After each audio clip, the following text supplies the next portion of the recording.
Hello. Hi. Oh, I must caught you singing on camera. On camera. Yeah, Wow. this is not under a microphone. Hello, Now, look at us. hello. We're on time, sort of. No, we are. We're Sort of, I said. We're only half an hour.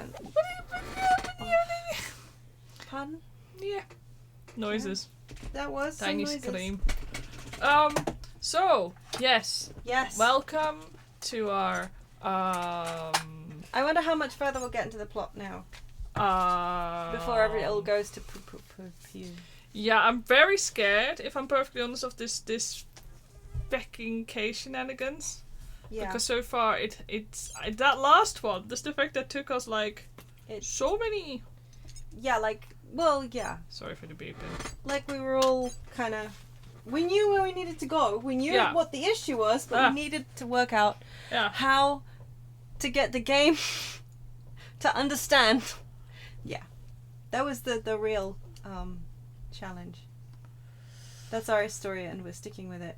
Right, chat? Yeah. I do not like the new app.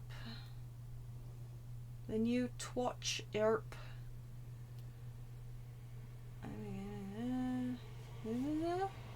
No. Stream manager, thank you very much. Right. Sorted. Yes. What did you do? Oh yeah, unplug the mic. I was trying to Yes, work out I what unplugged it the was. mic before we... What else did you do? You had something else while you were loading up. I dropped my candy on the floor. That wasn't it. Oh yeah, you put your switch in the dock upside down. I wonder why it wasn't turning on. No, I was wondering why it didn't connect. Yeah. It was upside down. So this is gonna be good. Okay. Yeah.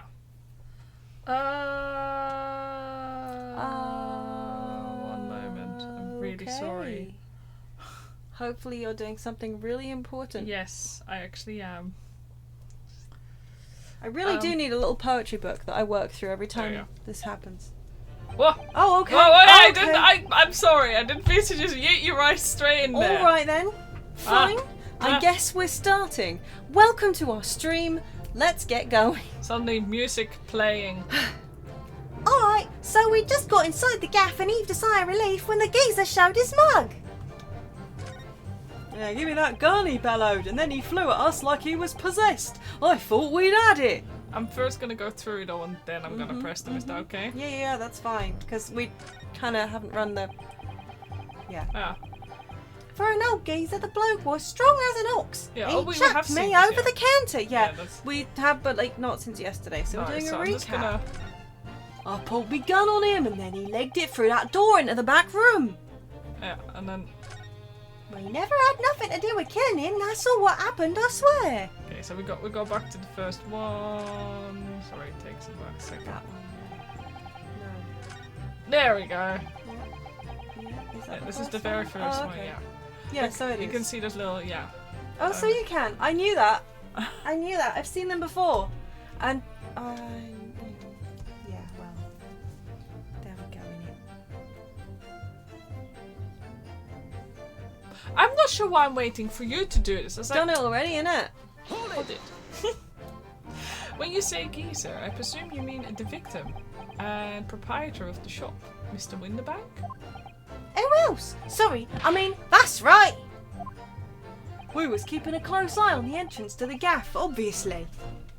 But we never thought no one was going to come out of the back room like that. There was a blinking light on you. The back room being the pawnbrokery storeroom. Yeah, that's must be where he popped up from. Only place he could have been. So it would seem the victim was already in the storeroom when these brothers entered the premises. Which means Ginny must have been in there at that point as well. But that doesn't make sense, does it?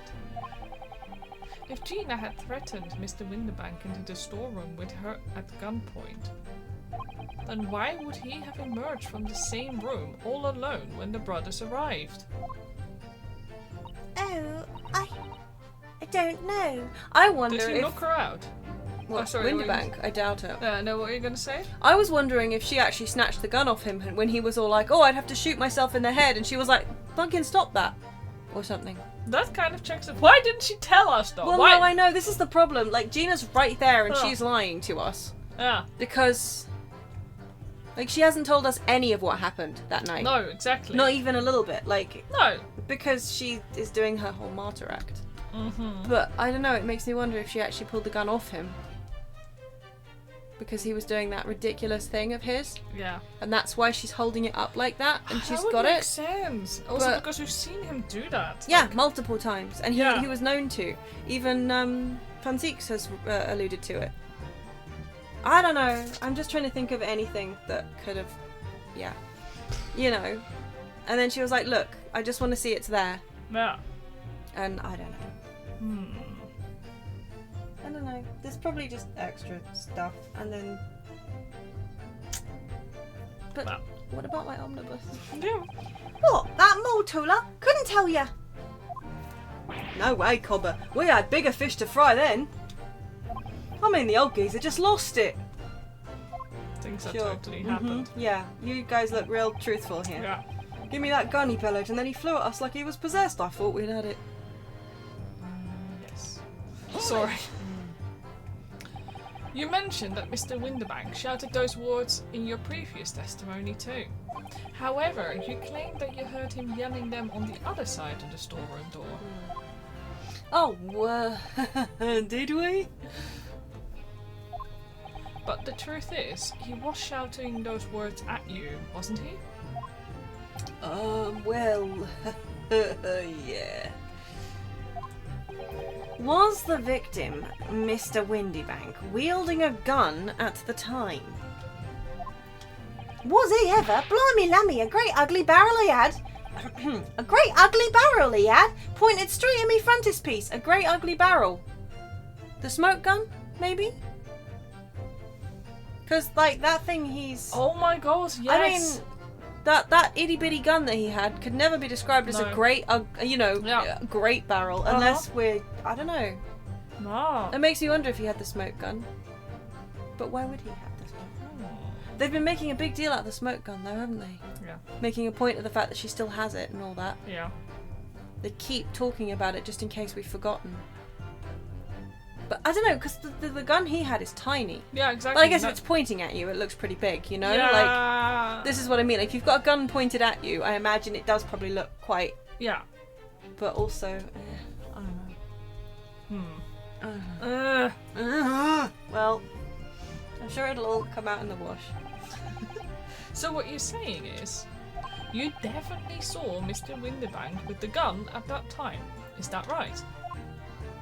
It is, Gov, it is. Spot on. Then all of a sudden he came at us, he did.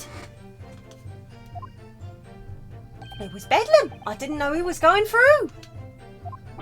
You were clearly all going for each other. Like Nash said, we thought we'd had it. I mean... For an old geezer, the bloke was strong as an ox. He chucked me over the counter. Hold it! Yes, I noted that you mentioned the counter in your previous testimony too. Well, yeah, of course we did. He knocked over a load of books, a candlestick, and some skull whatnot. That got tangled in some marionette. What knocked over a picture frame? What knocked them scales on the floor? So, in fact, it wasn't the sound of the gunshot that shocked you and made you knock those things off the counter, sorry God. Well, Big Bruv here went flying over that counter like a gunshot, I can tell you. Then the old geezer pinned him. What? He did, Nash. He did. If you hadn't been there, the bloke would have flattened me like a blooming pancake in seconds. Really? At the time in question, the alarm was raised at the local police station via a secret cable from the pawnbrokery. There is a button under the counter used to activate it, which was presumably pressed by the victim. Don't tell everybody where it is. Well, that's right. When the brothers fled the scene and back onto the street, they went straight into the arriving police, didn't they? Poor Mr. Windybank. He did everything he could to protect his shop. I pulled my gun on him. And then he legged it through that door into the back room. Hold it! It's weird. Yeah. Don't know about that. Were you intending to shoot Mr. Winterbank? No, I never. I was just, looking out for me bruv, weren't I? He was being flattened, don't forget. By a man whose shop was being burgled? Yes. And then the man fled into the storeroom when you pointed your gun at him. Is that it? Yeah, that's it. He shoved me away, then ran off through that door and shut himself in. No. But he did. There's something about that last remark. Something that doesn't quite ring true. Shoved me away and ran off through that door and shut himself in.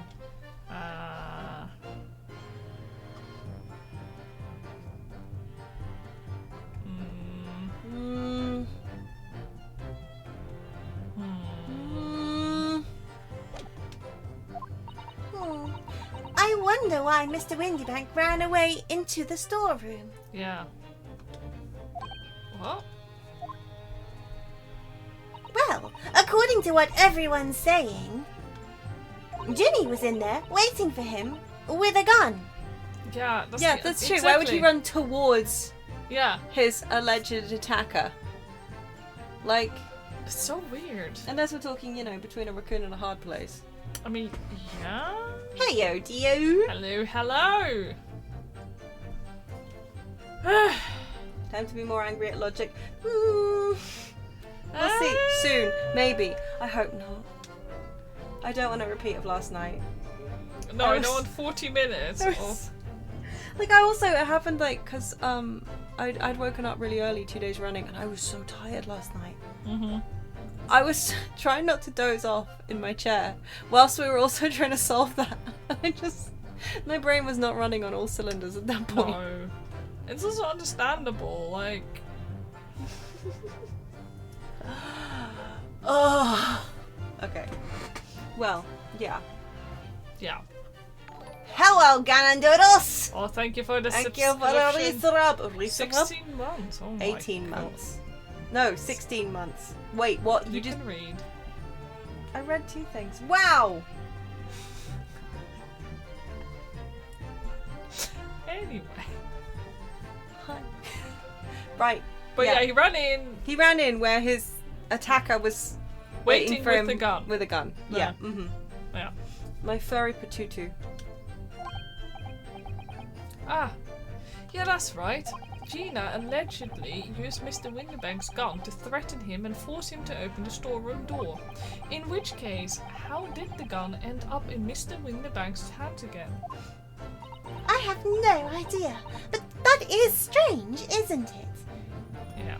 You're not that late, don't worry. No. We were also a little bit late, so you're only, I think, about 10 minutes since we actually started. Something Proper? like that. So. Yeah. This little inconsistency could be significant. I should make a mental note of it. In effect, he ran in to lock himself into the storeroom. In with his attacker, who was threatening him. Yeah, he ran out because, oh my God, gun. And he had a gun. Yeah. Which he somehow got off Ginny. Yeah. Who then got the gun back off him. Yeah. And then shot him in the back. Yeah. Sure. Mm-hmm. Look, the point is, me and me bruv here. That's right, Nash, that's right. Me and me bruv here.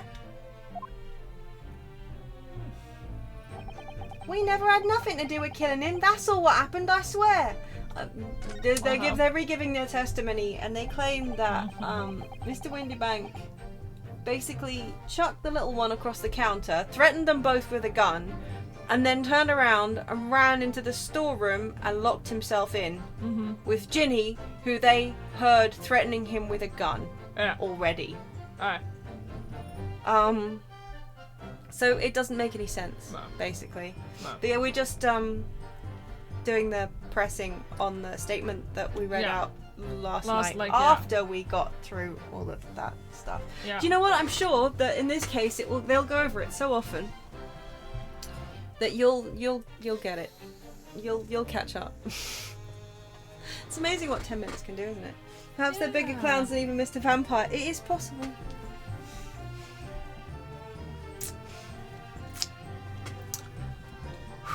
So, that's all these brothers are willing to reveal this time, is it? They're still hiding something, don't you think? Yes, I'm sure of it. And not just a minor detail either.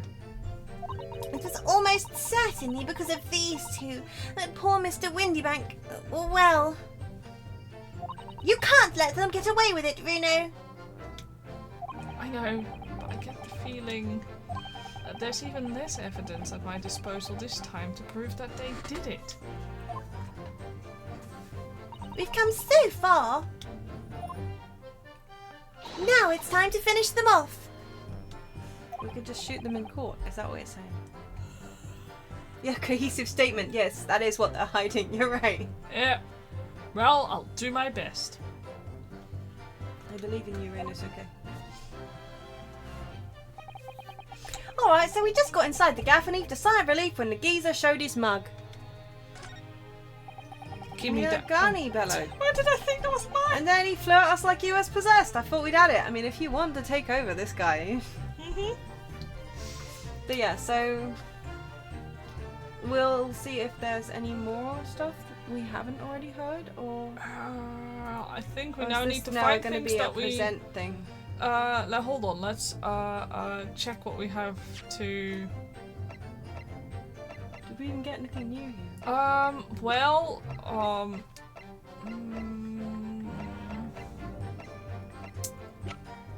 no. Hey. Shit. For an old geezer, the bloke was strong as an ox, chucked me over the counter. Yeah. Pulled me gun on him and then he legged it through that door into the back room. That's so weird. We never had nothing to do with killing him, that's all what happened, I swear. Hang on, did we press those last two? Actually, I'm not sure. I pulled my gun on him and then he legged it through that door. That's one that we did check. Did we actually check that one? Let me double check, because now I can't remember.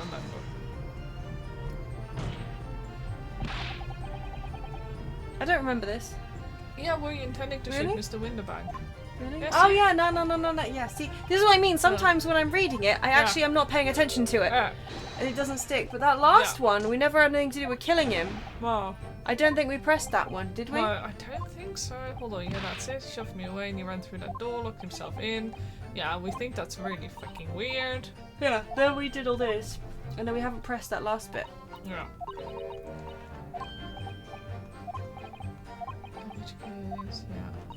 Yeah, sorry for making you do this one.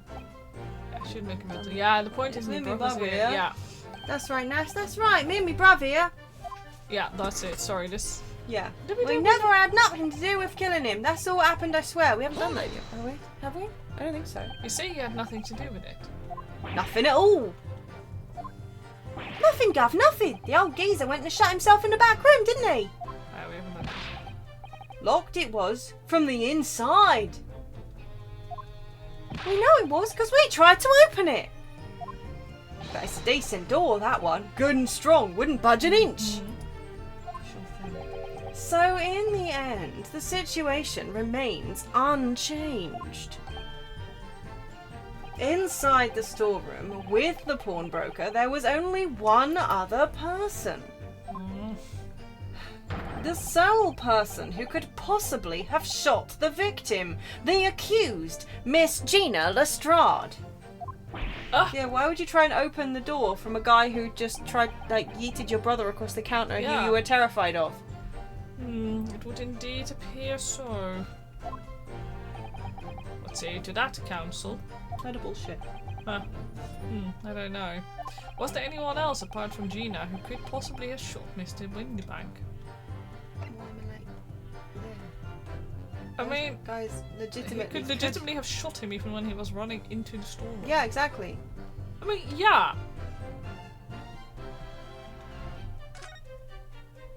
I am willing to bet my Mr. and Mr. Skulkin. Hey, what? What's that look for? From the moment you admitted that you'd encountered the victim face to face that night. The course of this trial changed completely. It did. What is your point, my learned friend? The question we must answer is who could have shot Mr. Windibank? And it is the belief of the defense that the defendant is not the only possible answer at all.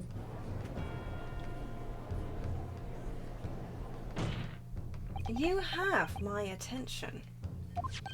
In that case, let us return to this plan of the premises. The victim was killed in the storeroom, which was locked from the inside. Yeah, I still don't believe that. Yeah, I don't know about that. Still, I get it, but also, because that tall guy has long arms. Yeah. Exactly. There is a little window in that door, isn't there? I thought there was, but we haven't. We looked through it, but none of the photos we've got. No. The photos that we've got don't show the little window. That's not. No, you can't see it. Oh, fuck off! off! I'm gonna super quickly see if I can locate one of our old streams. I'll wait for a sec. Oh no, you can go ahead. Okay.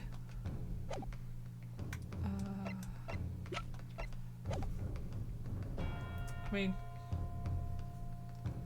yeah, he could have put his arm through. He could have put his arm through the little door if. Yeah, it was really big, right? I swear, like the. Let's thrust these papers. There's Gina.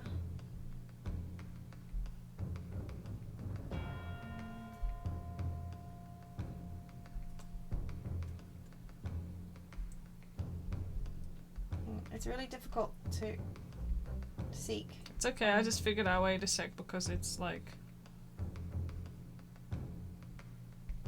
Okay, that's the save game data. Did we end on the... Yeah, okay, we did, didn't we? That one? Sorry for leaving it on the tension music, everyone, but also we need to look this up, just for a moment.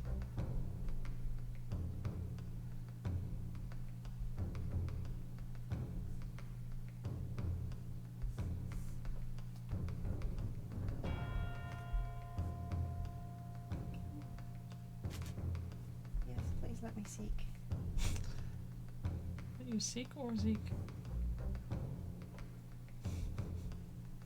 Oh my god. What? You. Oh. Hold on, I'll go to the next one. I can't swipe towards the end because every time I do, I get the little exit full screen button up at the bottom. Clearly it's Egbert all along. Yeah. There we go. We saw the beat officer too. Yeah. Oh my god. I can't scroll round it because there's an itty bitty exit full screen button right there. Oh. Magnus McGilded. That's Sholmes. He is alive and awake. Did we do it at the beginning or the end? It must have been the beginning in that case. Because... Oh my god, you bet he's gonna show the other camera photos later where it's visible. Oh my god, I hate that you're right. I betcha. Okay, so this one, at the beginning, we showed off... Oh yeah, okay, I remember that bit from the stream. Sholmes is still alive there. This is us eating breakfast. Very important too. Unsolved riddle, chocolate bars, caramel bars, I mean. Oh! Iris being like, when I woke up I was all alone. Okay, yeah. Here we go. I found Ginny and Iris talking about the mantle script. The mantle script, very important, everyone.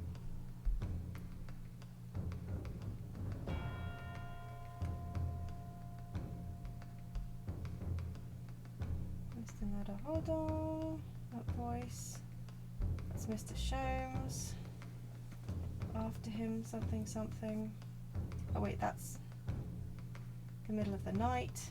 Bum. Now it's not loading. Of course not. Yeah, when we looked through it and could see both through the floor, like it's really annoying. And now it's decided to disconnect me from the internet because we need to sort our router out again.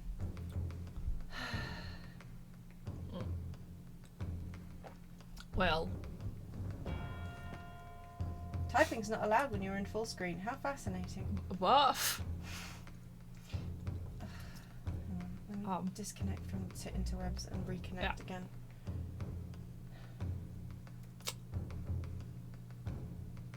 Yeah, I also just looking at the storeroom, like, I'm fully convinced that there's just gonna be more photos from the different angle where he's gonna be like, oh, look at that!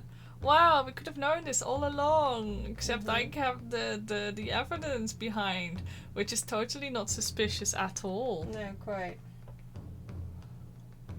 Okay, that voice shows. It's not letting me search through it. Yeah, it doesn't look quite right, this graph, I'm not gonna lie, like... Well, no, Gina's also at the wrong angle. Of course she is, isn't she? She's I said that the first time. She's much diagonal. more on a diagonal, like... Yeah. Yeah. 1:14 a.m. Baker Street.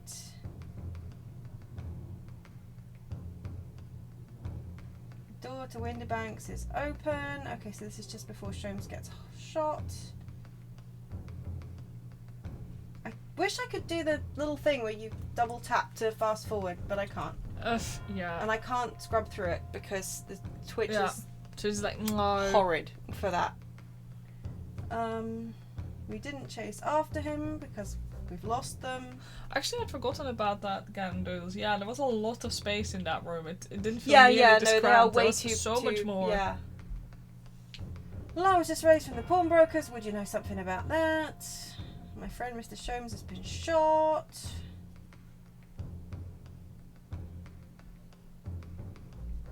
Ran back to Windibanks. Sorry, I'm just like, I can't easily. Yeah, no, I skip totally through it. understand. There was a little light on. Sholmes is on the ground. Very. It's all very dramatic. We've got the little cartoon going on. Susato-san is next to him. I miss Susato a lot. I miss her a lot.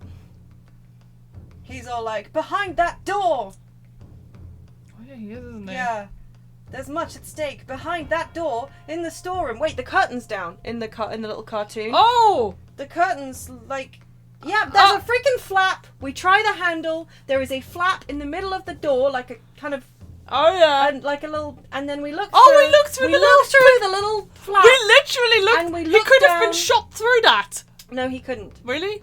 Unless he was already on the... Your thingy's gone to... Oh, help. sleep. Yeah. Unless he was already on the floor and they shot him because it's at a gently upward slope. Yeah.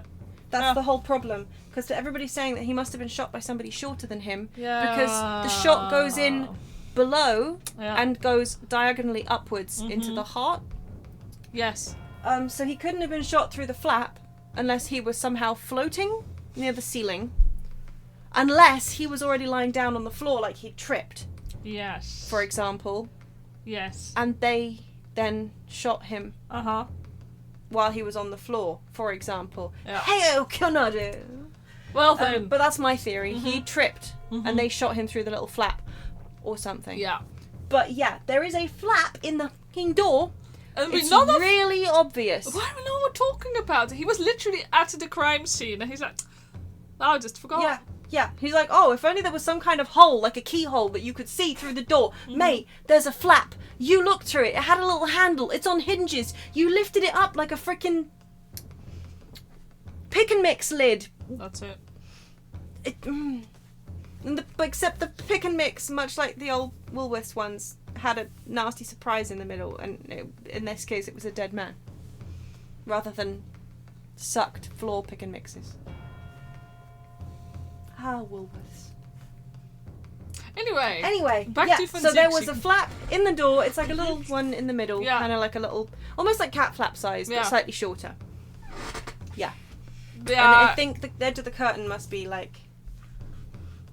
Yeah, we did act 3 times like we didn't know how the stereoscope works. I mean, like, Ryunosuke hasn't had much sleep in the last few days. No. So maybe we can put it all down to that? Yes. And he's doing all this in a second language, which, as you'll know, is real hard. Yeah. So... Okay, right, that's that sorted. Read your line.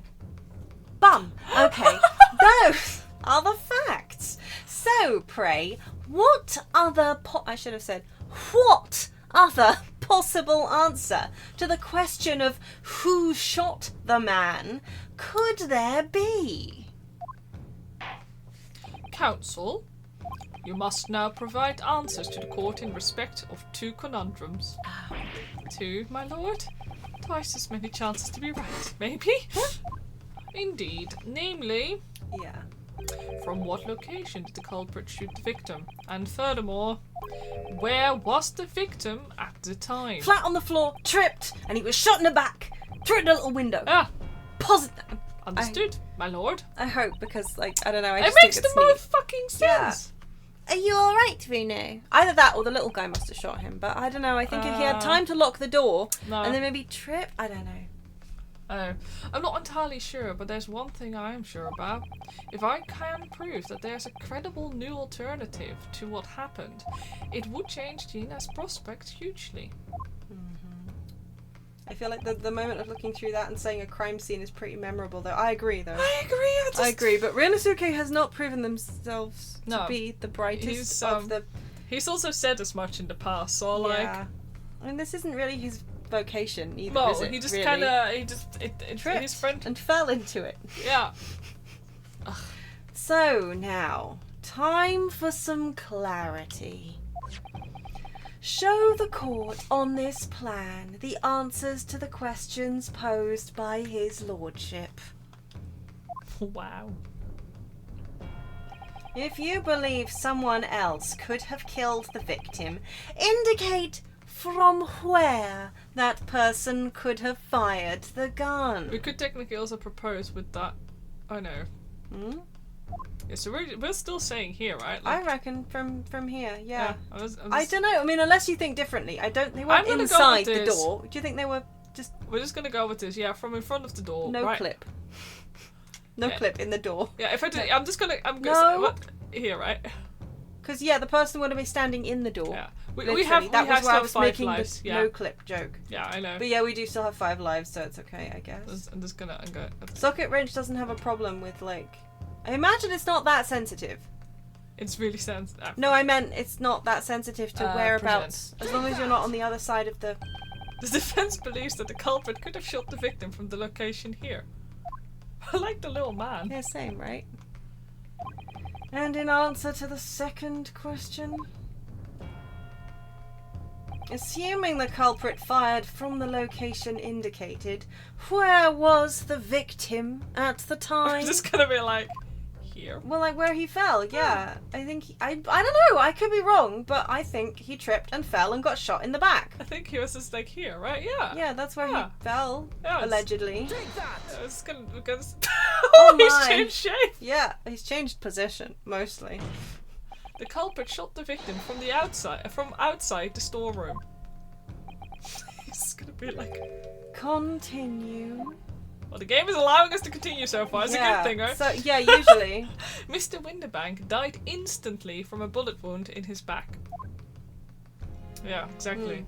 Looking at the stain of blood on the storeroom floor, it doesn't appear that the body was moved after death, which tells us that he was almost certainly shot while he was in the storeroom. However, the crucial point is, where was the shooter when the fatal bullet was fired?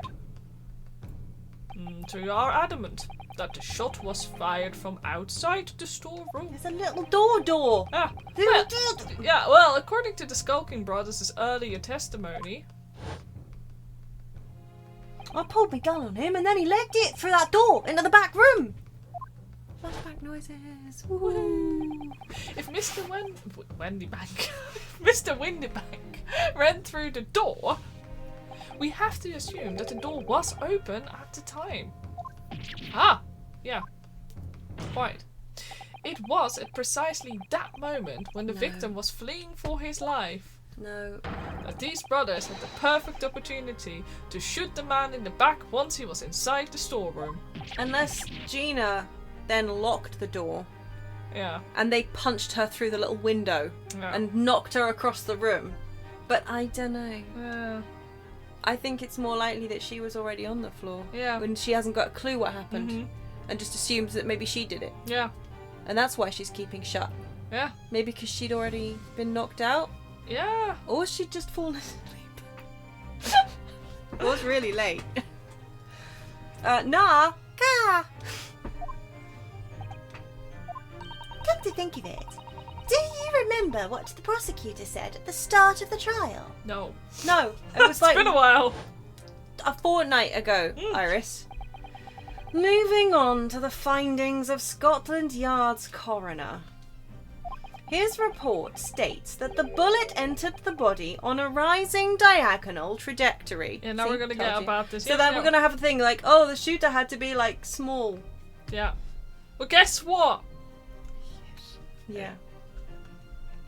Yeah, but yeah. the door is above. Yeah, no, true. It means the victim was likely shot by someone significantly shorter in height than himself, which Gina isn't, by the way, as that other photo shows. So, loadable. Like, the other guy, literally, he's this short while he stands on a crate. But, I'm pretty damn sure that that's a red herring.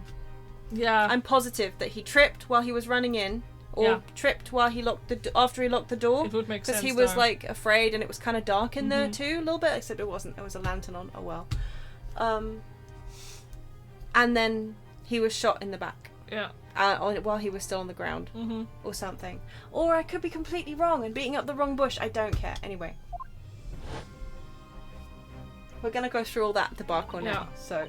Poor man, shot while he was running as fast as he could to safety. Of course. He would have been leaning forward as he was running away. So even if the bullet was fired horizontally, it would still have entered his body on an upward trajectory. So the culprit isn't necessarily someone shorter than Mr. Windybank. Objection! I'm sure my learned friend can't have forgotten that the storeroom door was found closed and locked from the inside. As if this man hasn't seen the bloody flap, though. You love that he voice him like he's constantly bored and annoyed and thinks you're stupid. I think that's thank you. Yeah. But also, I mean, he is, right? Oh, bored, annoyed, and thinks you're stupid. You claim the victim was shot as he fled into the room, yeah? Either he tripped or he locked it through the window, either. Do you also claim his corpse was dexterous enough to turn the key in the lock? My good man. But... Gina also could have done it, yeah. Like, what if someone else locked the door? Like, Gina could have done it, yeah. Yes! There's someone else who could have locked the storeroom door. Yeah. Is that so? For sakes, don't be... For sakes, you know full well that you are making shit up at this point. Yeah. It's fucking... Yeah, she could have locked it to try and keep them both safe. Yeah! Like... Easily. Very After well, all, they tried the door. They did. And then it was locked. Yeah. And they were like, Yeah. Very well then, counsel. Present your hypothesis to the court. In the scenario you just described, the defense's assertion is that the victim was shot from outside the storeroom. In which case, who shot and locked the storeroom door from the inside? We're just going to present Gina because she fucking well could have done. She's amazing. I love her. Obviously, the person who locked the door was the only other person inside the storeroom at the time. The defendant, Miss Gina Lestrade. Yeah, no, right? Imagine seeing someone shot dead right in front of you. Oh, that's absurd! It is fucking not. It's not, you clown. You're suggesting that the accused deliberately engineered the sealed room? No.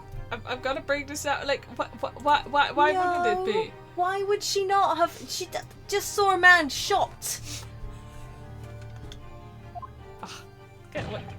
You can't escape. When you walk, your shoes go squeak, squeak, squeak. And you drive a silly car whose doors keep falling off. You circus buffoon!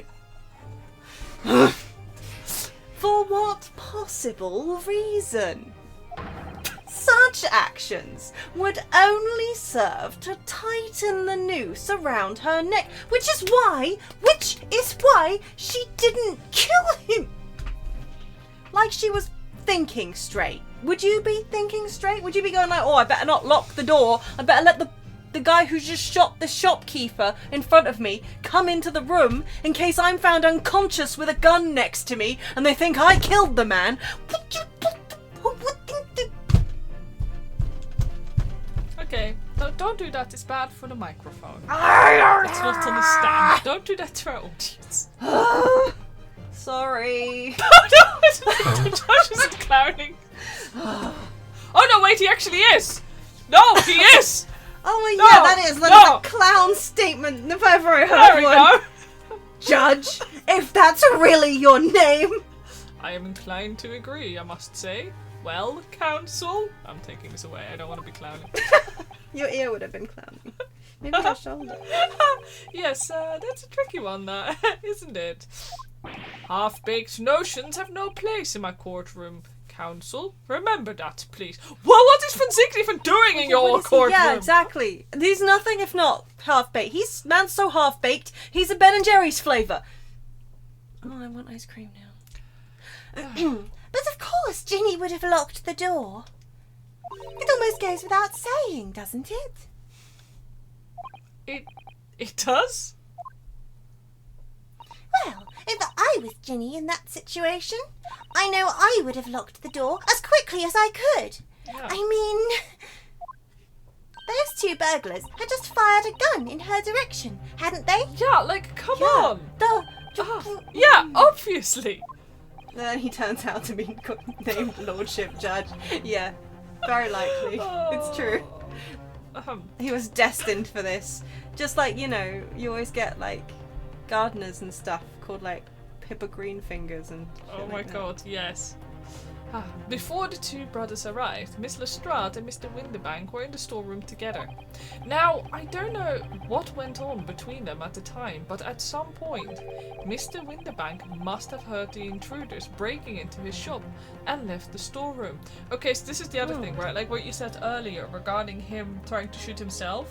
And her being like, yeah, stop it. It makes so much sense if he thought the manuscript got stolen. He would absolutely... Like, yeah, exactly. The more I think about it, like, yeah, he would absolutely... I mean, not that he thought that, unless, if she said, like, pocketed it, or she accused him of like, or she accused Sholmes of selling it or whatever. But he constantly, at the drop of a hat, pulled that gun out and threatened to shoot himself if something happens to the items left in his care. Yeah. So I still think that photograph could easily have been her trying to get the gun off him. Yeah. Because she would be like, oi, don't do that! That's ridiculous! What would you do that for? I just want to see that the manuscript's there, you dummy! That kind of thing. You know? Yeah. Like, I don't think it is what it looks like still. And if it is, then, I don't know, maybe she was just going like, oi, mate, I don't trust adults! Show me the manuscript or I don't know, I'll shoot you! Kind of thing. I don't know. I'm fine. Yeah. There you go. Intruders, eh? That's us, bruv! If your theory is correct, that would leave the accused alone in the storeroom. Yes, it would. Then, probably only moments later, the victim fled back through the storeroom door, hoping to escape danger. Bang. Fate. Hit in the back by the bullet, Mr. Windibank fell to the floor where he was, just inside the storeroom. And what we have to ask ourselves now is, what would the defendant have done in that moment? I see where you're going with this. Outside the storeroom was a terrifying killer who had just murdered Mr. Windibank. As soon as that thought struck Miss Lestrade, she slammed the door shut and locked it, in order to save her own life. Hold it! But we ain't the ones who've done it. We ain't, Gov, we ain't. You gotta believe us. I mean, come on, we'd never shoot no one. You shot Sholmes, but okay. Yeah. That's blatantly untrue. I know for a fact that you would. Because before my own eyes, you shot Mr. Herlock Sholmes. There is only one logical conclusion here. Mr. and Mr. Skulkin, you brothers had every opportunity to have been the true perpetrators of Mr. Windibank's murder. Boom, bang. Reasonable doubt. Our case is done. Yeah. Yeah. Etc. Where does this leave us? You mean to say it wasn't the pickpocket who shot the pawnbroker after all? I should have known it was those three brothers. They look as shady as a dense forest. It's a weird thing. The bullets. Yeah, the bullets. There's still. Yeah. It Yeah, still there is make sense. definitely more to 3 this bullets, 2 shots. case. Way more to this case than we've uncovered so far. Yeah. For sure, for sure. That was amazing, Runo. All the members of the jury seem to be firmly on your side now. Yeah, for how long? Yeah. I know. First time ever. And probably the last. Well, I think you've done it. Surely they'll have to give a verdict of not... Uh-oh. The fact that he even laughs with Kess. Yeah. Yeah. An admirable effort, my learned friend. What's this now? He's laughing? You find the situation amusing, Lord Van Zieks. I myself find the defence's argument most persuasive. Here we put. Oh, he got a new tell us out. Yeah, some more evidence that he's left out. It probably keeps at the bottom of his wine glass crates. I dare say. Come on, it's not a mere wine glass. It's a it's chalice. Yes, a chalice. My bad. Such chicanery is the bread and butter of the street performers in your provincial eastern nation. Oh, I see. We're going with the xenophobia again. Yeah. Now and we are pulling out words like chicanery, which I Yeah. just think is just... come on, sir. I haven't heard that word in decades, I swear. But such blatantly malicious conjuring tricks amount to nothing more than inexcusable pettifoggery here. Oh my god, he's punchable right now. What? The hypothesis you put forward so ostensibly, credibly cannot and will not stand. Okay, what fucking bullshit? Because, you see, it contains a fatal flaw. Because I hit evidence, yep. Yeah, quite. a fatal flaw. Do you mean to tell me that you're unaware of your logic's failing? Presumably how Gina Lestrade came to be unconscious on the floor. Yeah. I say, Lord Van Zieks, might be an idea to explain this ballad conjuring trick or whatever it is to the troops on the ground, huh? The fatal flaw in my learned friend's argument is really very simple to understand. There it goes. He didn't even sip it. You wasteful piece of shit. Maybe he sipped it off camera. We don't know. Maybe he just doesn't like to drink when the limelight's on him. Yeah. Assuming you're not too dim-witted to count bullets. Oh my god! Fuck you, Van Zieks. By George, count bullets! We've been sitting here. 3 bullets, 2 guns. 3 bullets, 2 guns. Yeah, we've mentioned it before, I swear it. Come on. Oh dear. He noticed then. Huh? What's everyone talking about? Inosuke did not notice. Oh. Inosuke is potentially too dim-witted to count bullets without Susato-san next to him. Counsel! Yes, sir! Tell the court how many bullets were found at the scene of the crime. 2 bullets. 3! Yeah. 3, you dumb... But we are missing a gun, potentially. Yeah. Correct. The first, that which hit the victim in the back, ending his life. Oh, you took his gun off him and then chucked it in next to Gina. Through the little flap in the fucking door! Because there is a flap in the fucking door! A flap! The door has a flap! We know the door has a flap because we looked in the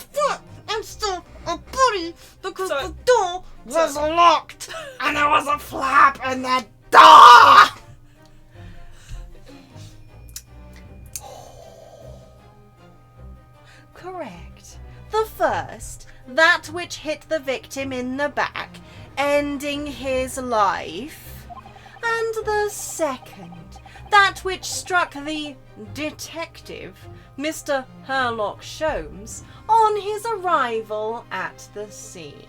And one in the calendar. And one in the calendar.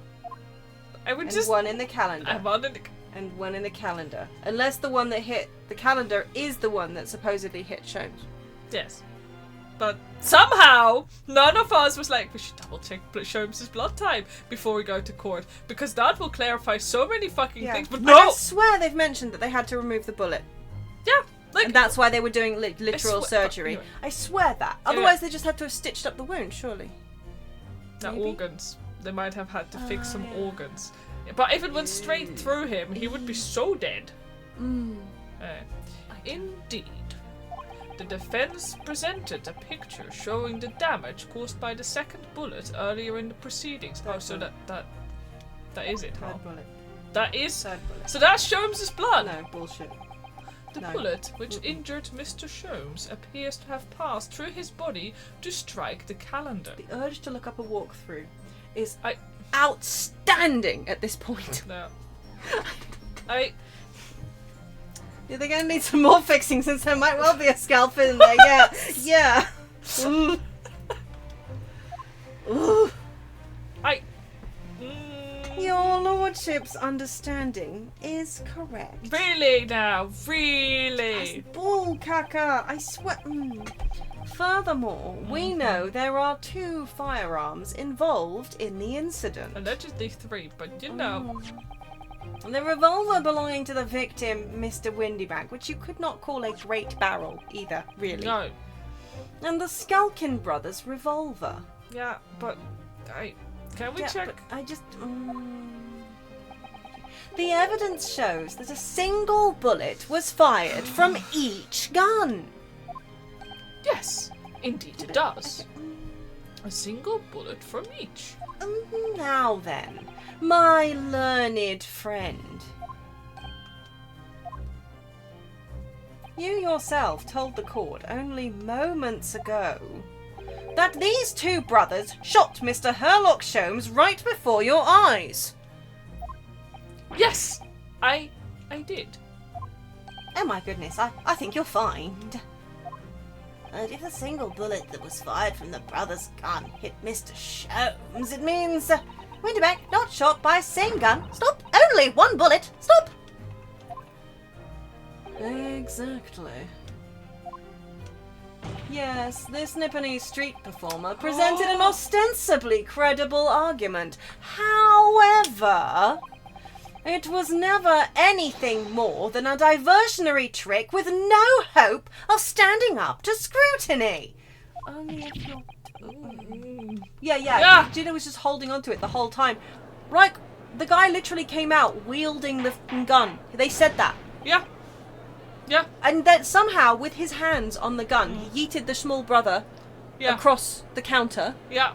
And then ran. Couldn't have been that he ran because the other guys maybe got hold of his gun. Mysteriously, magically. I don't... Order. Oh, there goes! Brained a person in the... What they called? Stands? Is it the stand? Stand. No, take the stand. That's the gallery? I think it's the gallery. He brained a person in the gallery. Again. Yes. He wants people convicted because he sucks them dry of blood. Yeah, I think that you're right. Yeah. That's why they all die. He swoops in like a little bat.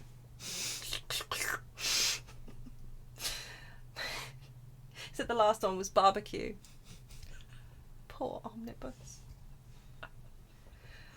Pray forgive the discourtesy of flinging the dregs of this hallowed nectar into the public gallery. The dregs implies that there's only a little bit left, which means he's been just day drinking this whole trial. This man is sloshed and should not be in charge of a...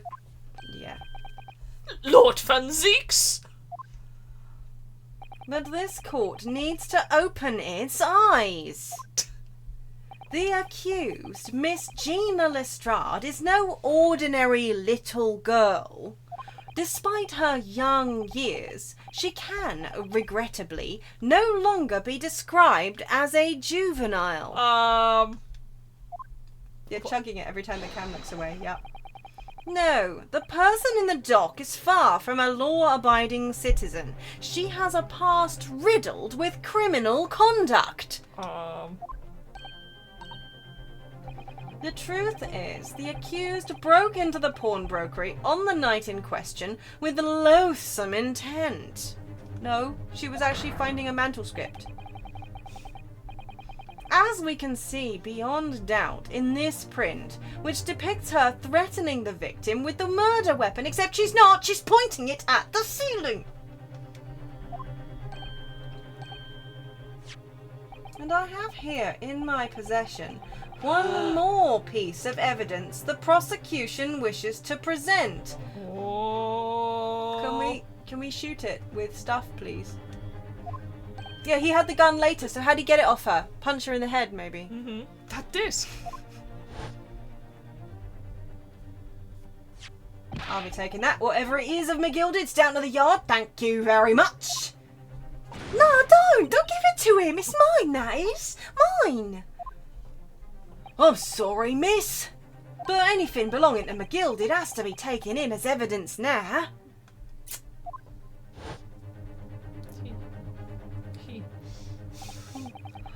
Yes, that music box disc. McGilda's music box disc.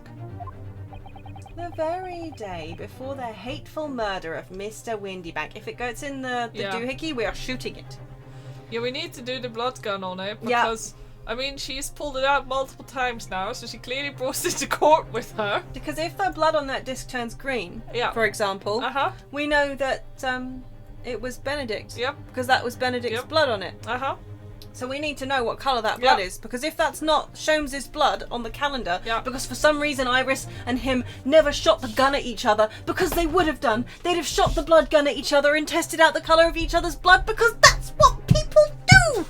You telling me that if you had a big smoky fun gun thing that you could shoot at each other, any human in the world, right, you have this in your possession. You have this gun, and if you shoot it at something, it tells you what colour the blood is. You'd be like, cool, I'm gonna cut myself, shoot it at my arm. Bruh, come on, shoot it, shoot it. You'd be like that, you'd do that, because that is what people do. They push the button that says do not press. That is what we do. Or is that what I would say if I was a human and not a kobold? I mean, let's be real here. Also, like these two definitely would have done. Like, there's something. I mean, they have brain worms. There's normal no people would do that anyway, but these two would especially do that. The excuse is she made it when he was in hospital. I mean, that is the only excuse. Is that she came up with it that morning while she was waiting for everybody to come back because she woke up alone. Yeah. Only excuse. Yeah. Did you say this line? I did, I believe. Hateful murder, Mr. Windybank, very day before. The accused attempted to make off with this article, which clearly doesn't belong to her. And with none of the subtlety of a pickpocket, I might add, but by brute force and brazen impudence. Good gracious! Make no mistake, any sympathy for the accused on account of her years is misguided and dangerous. There are no depths to which this girl would not stoop if pushed. No crime she would not commit. He's just got a vengeance boner out for her. Actually, no, I'm going to change that phraseology because she is... How old 17. is she? 17. So no. Legal in the UK, but still disgusting, so no.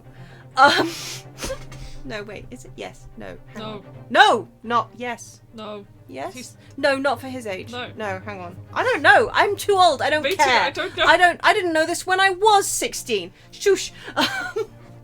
Hang on. Either way, ew. No, hang on. He just wants to get vengeance on her because of the McGilded thing, because he knows that she lied and fabricated evidence that meant McGilded kind of got off. Yeah. Got off scot-free.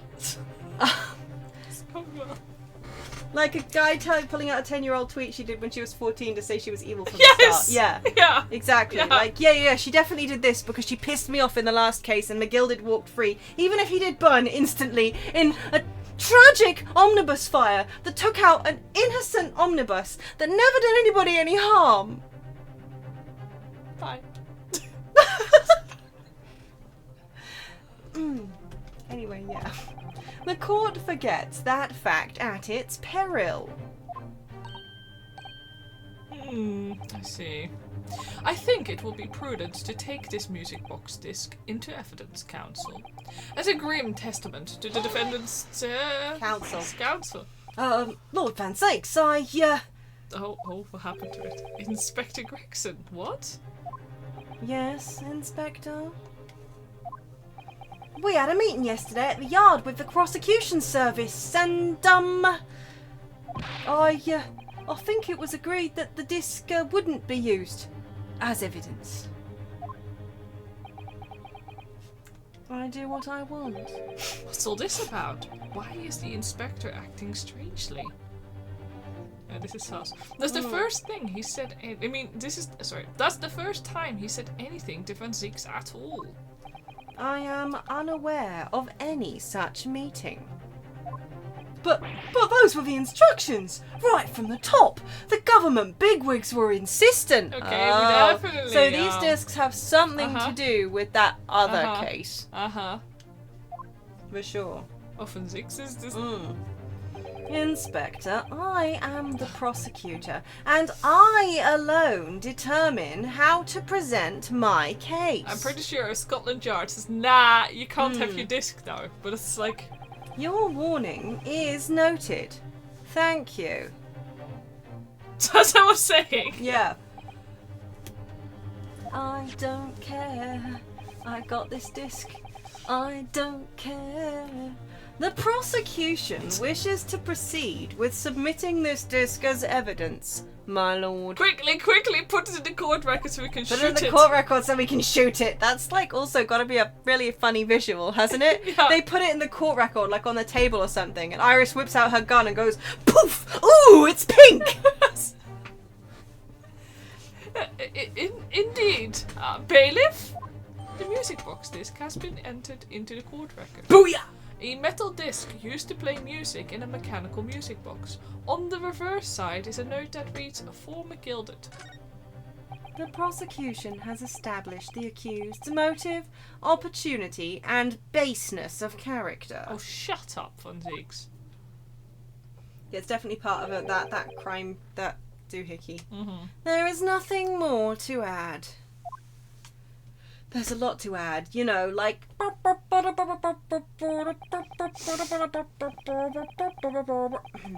Ladies and gentlemen of the jury, I await your informed decisions and rest my case.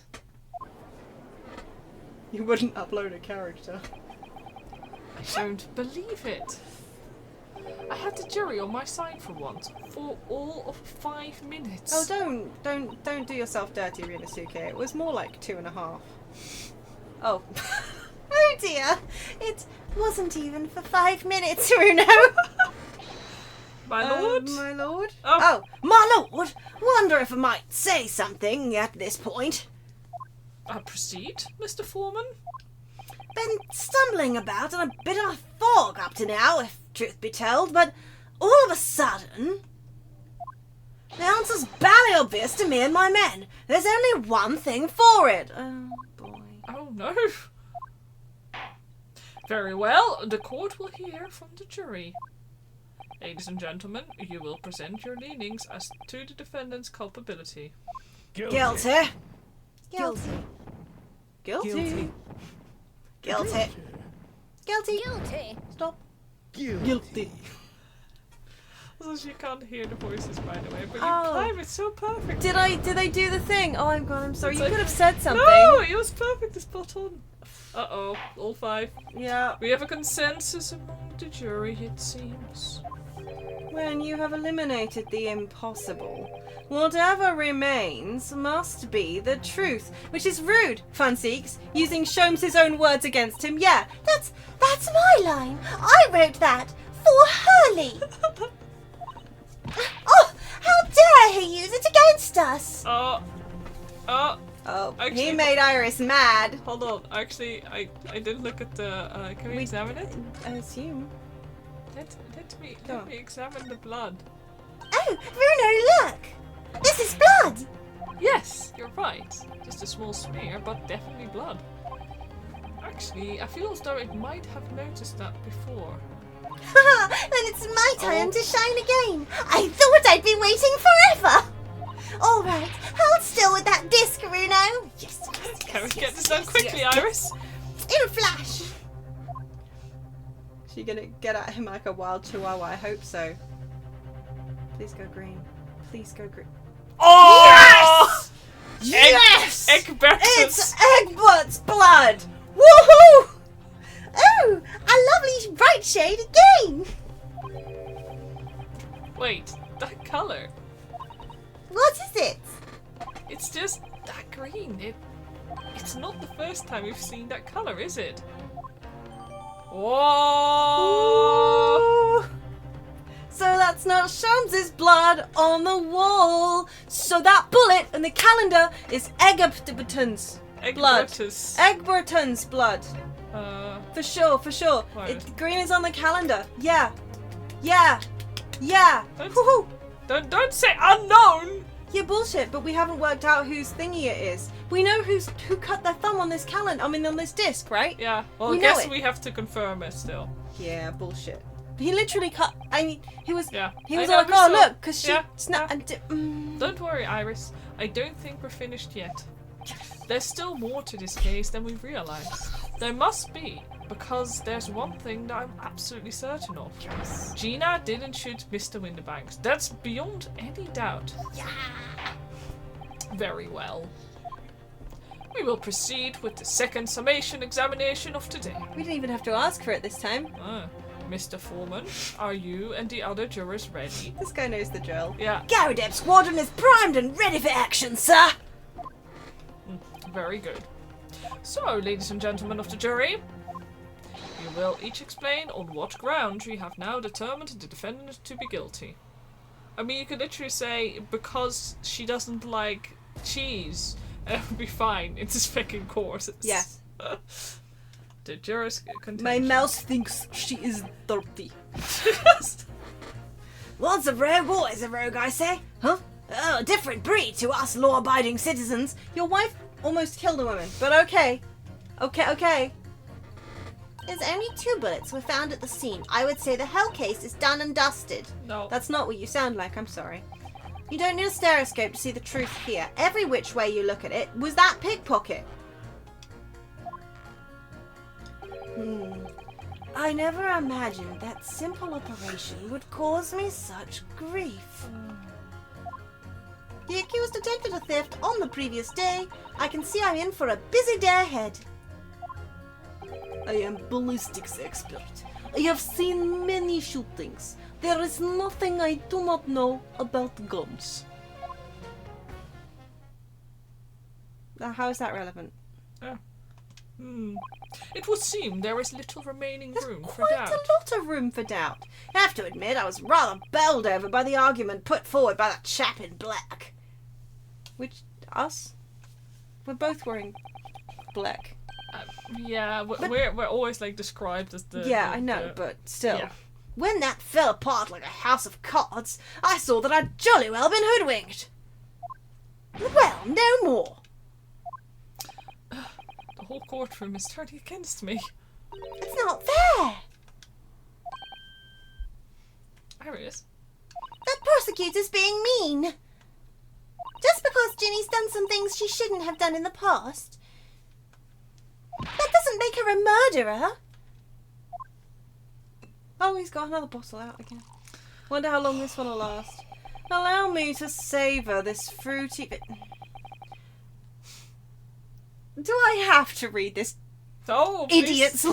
Yes. Allow me to savour this fruity vintage while I savour the spectacle of your fruitless debate on the matter.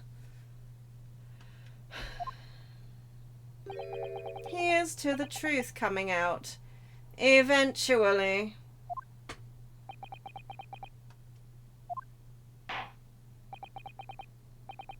That's enough preamble.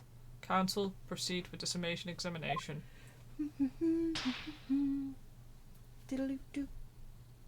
Yes, my lord. Let's go. Let's go. Jury examination. Just threaten them with your sword, you'll get it sorted. The defense's rebuttal. What's a rogue? Always a rogue, I say, huh? A different breed to us law-abiding citizens. Place. Hold it! Like your wife. Just because Miss Lestrade has a history of pickpocketing, she must be guilty of murder. Is that what you're saying? Ah, well. Are all members of the British Army so quick to judge? I beg your pardon? Are you mocking Her Majesty's Armed Forces, the greatest military organisation in the world? No, I'm simply illustrating my point. Making assumptions about people because they're a soldier or a pickpocket is wrong and dangerous. Well, yes, might have a point there, I suppose. But let's not forget the girl had already shown she had it in her from before. She's clearly a criminal sort through and through, can't deny it. Well, you say that she'd shown she had it in her. Are you referring to this? Exactly. Tried to swipe that only a day earlier, huh? Or am I mistaken? Not exactly. Given that I was actually there at the time, it's hard to refute that. I've never actually seen the real thing. I can't wait to have a closer look at it. Just in case you haven't already had a closer look at it, I assume. Yeah. Ah, yes, of course. Oh, are you gonna make us... Okay. Yeah. Mr. Sholmes did use his caramel bars to make a copy of the disc, didn't he? There must have been blood on that caramel. Or did he get it before? I think he did it before? Actually, I'm not sure. Disgusting. Fucking biohazard. I mean, this is Sholmes we're talking about. He's a walking biohazard. He is. Oh, all that caffeine in his system. Yeah. And then ordered every type of music box he could find from across Europe. We keep coming up with the same thoughts. Yeah! We're on one wavelength. One mind!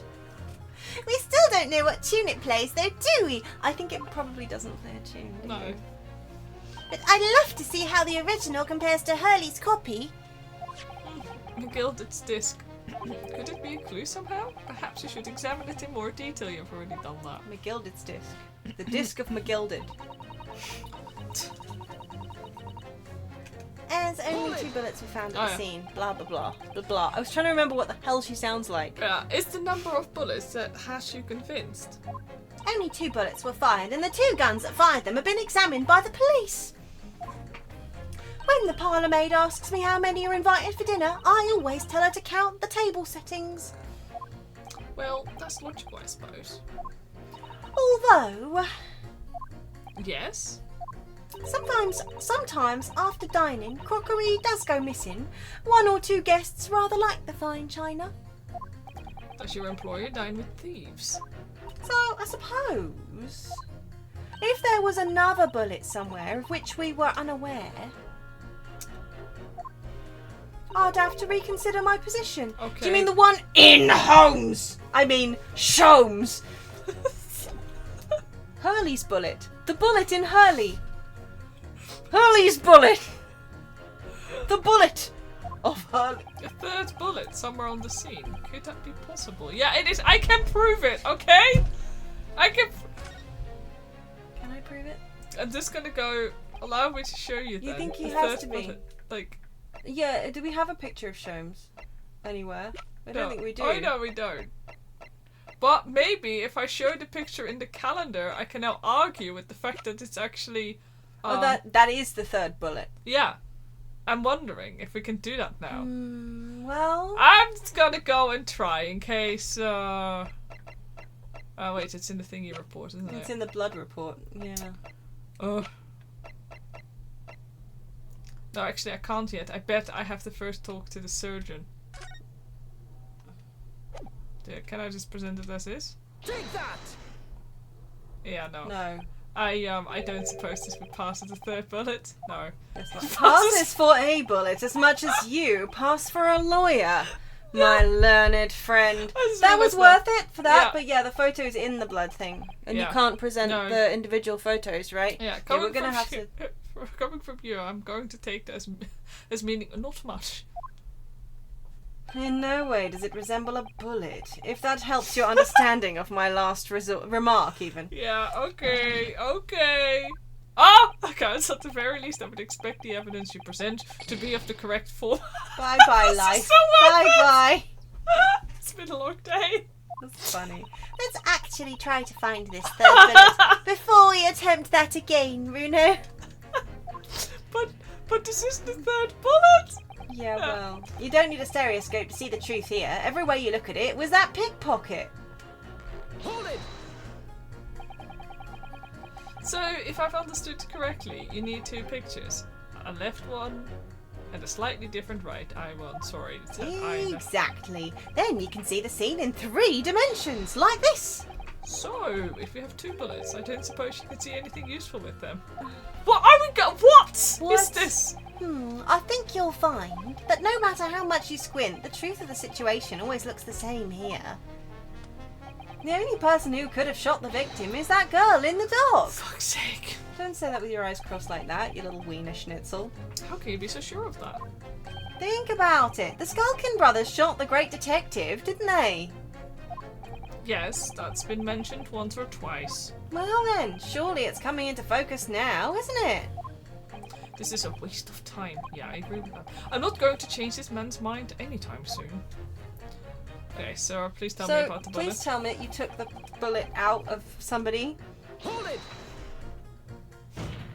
Would you please stop muttering about things that have nothing to do with this trial, sir? The defendant's life is on the line here. Well, the thing is, I couldn't really say that it is nothing to do with this trial, to be honest. Do it! Oh, I mean, there's no question the man was shot, but the bullet had simply vanished from his stomach. Oh my god, what? It's quite inexplicable, don't you think? I almost don't want to ask, but this surgery you've been muttering about all this time, you were operating on... What was the fellow's name now? Herrlich? No. Herlock? No. Herlock? Herlock Sholmes, by any chance? Yes, good lord. It was that Herlock fellow. What? You're the surgeon that operated on Mr. Sholmes? I'm sorry, I have to find out, Iris. I want to die. That's right. Using the very latest anesthesia techniques, I might add. It was a fairly major op, I can tell you. It's still going on remotely if you left the scalpel in there. On the other hand, Sholmes probably won't die, so... This is crazy! Let me see. The fellow was brought in not long after midnight, if I remember correctly. It was also, actually about 1:15 a.m., but okay. Yeah. Also, like, I just, when did they pull this guy from the streets? Like, well, theoretically, this means that the jury do. Yeah. He just must have. I don't know. This is. Oh. Scalpel going back like a chest burster from Alien. Give him enough caffeine and he'll never notice. They said he'd been shot by some criminal or other, so I opened him up like a shot. But the funny thing is, I went over his insides with a fine-tooth comb. That's not how you're supposed to do surgery. And I couldn't find the bullet anywhere. So I'm afraid I had to throw up my hands and just stitch the fella back up. Like, what the... What? What? I hate to state the obvious, but... Yes? Surely that's because the bullet is still at the scene of the shooting! The counsel for the defense is correct. It is clearly shown in this photographic print. That is not Sholmes' blood! It's not Sholmes' blood. The bullet that the skulking brothers fired at Mr. Sholmes hit him in the stomach region. Then exited the body and lodged into the shop wall where the calendar was hanging by the door. I think you find it's really quite simple if you just consider the problem three-dimensionally. Yeah, no, I don't think. No, that doesn't even work. Huh, who do you think I am, son?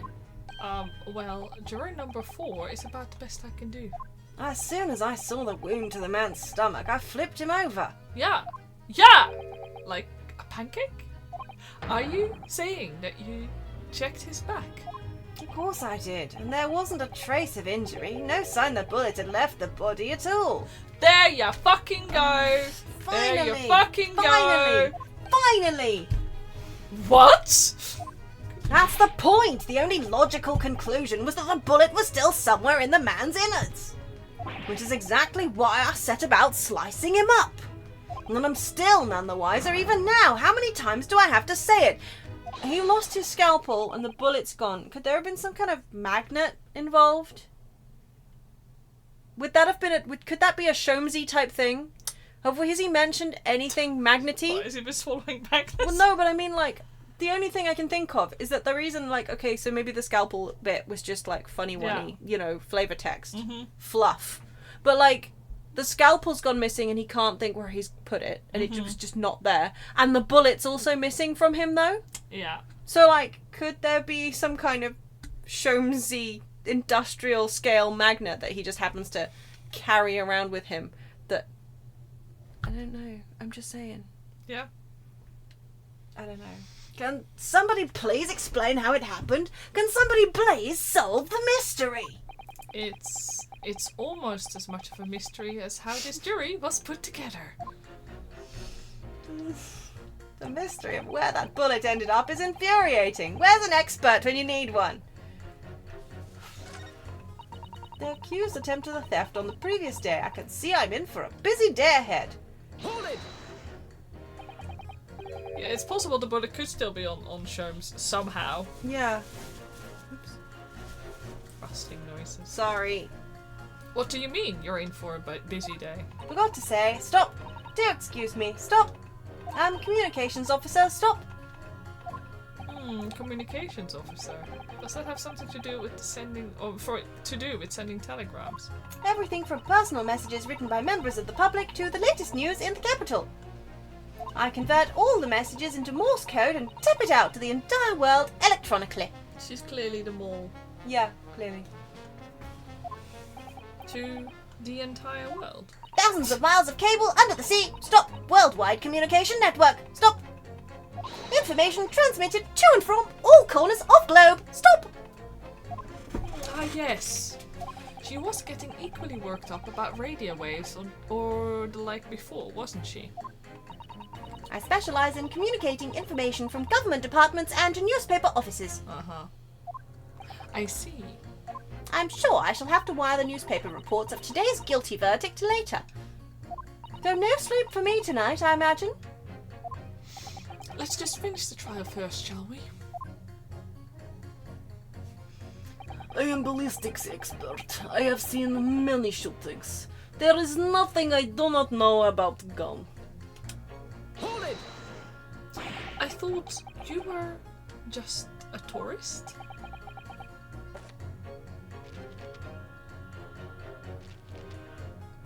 He is an expert. He's an expert. Good day. I am visiting London for sightseeing. I would like to take bus to Crystal Tower, please. There's no way he's just a visiting tourist. Ow. Gun went off. So, you're a ballistic expert. Who knew? I have much experience with gun. Ah. I have lived through many, extreme, violent bath of, no blood, of, Extreme violent bloodbaths, perhaps?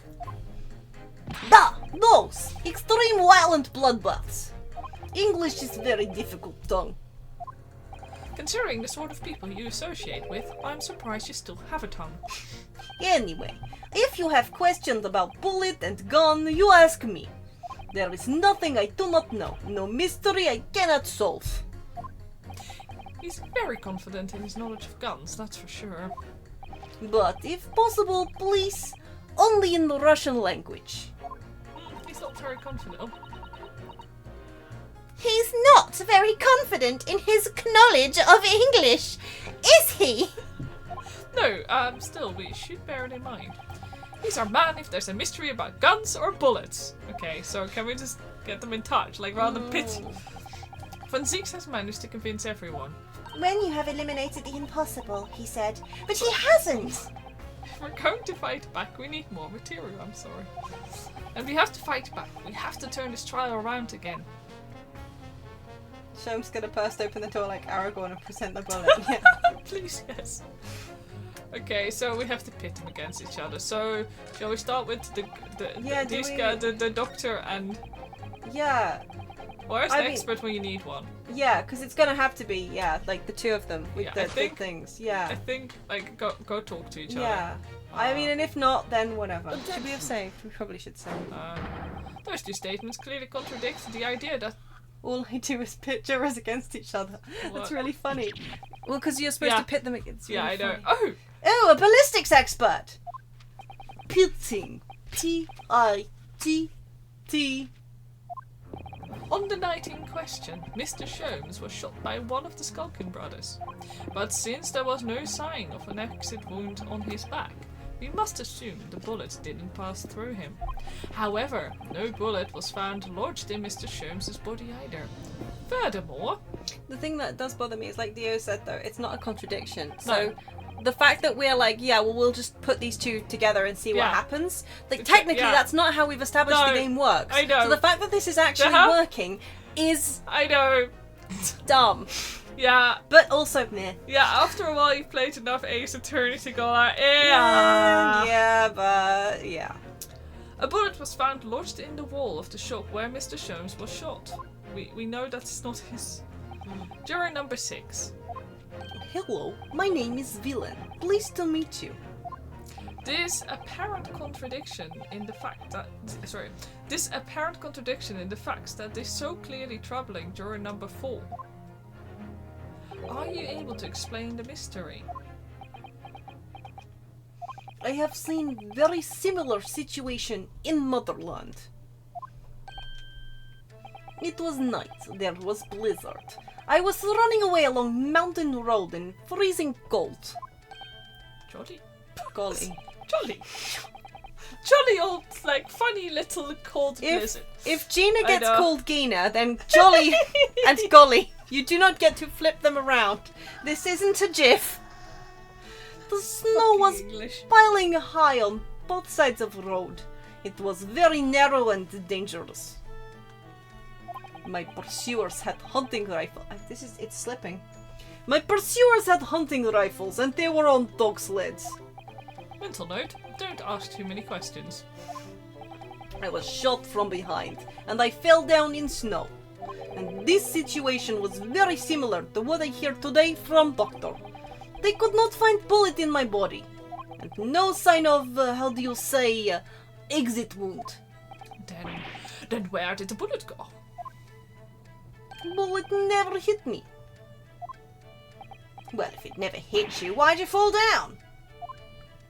Bullet hit frozen wall of ice very close to my side. Did the caramel save him? Did the caramel...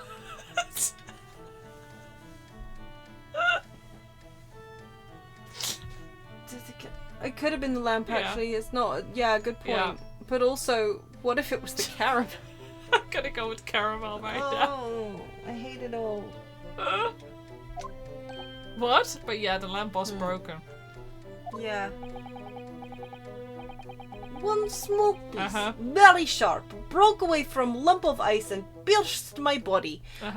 Thing is... Yeah, like if it was glass in him, they'd have found glass in him. That's like, the ice at least melts away. Yeah. Yeah. Caramel? Melting? I mean... In his blood? Oh wait, I mean, I'm sure there are some shards of something else that's a little glass-like that could have pierced his blood system. And then the anaesthetic didn't take hold until a while later, potentially, right? He does have carries multiple vials, though, yeah.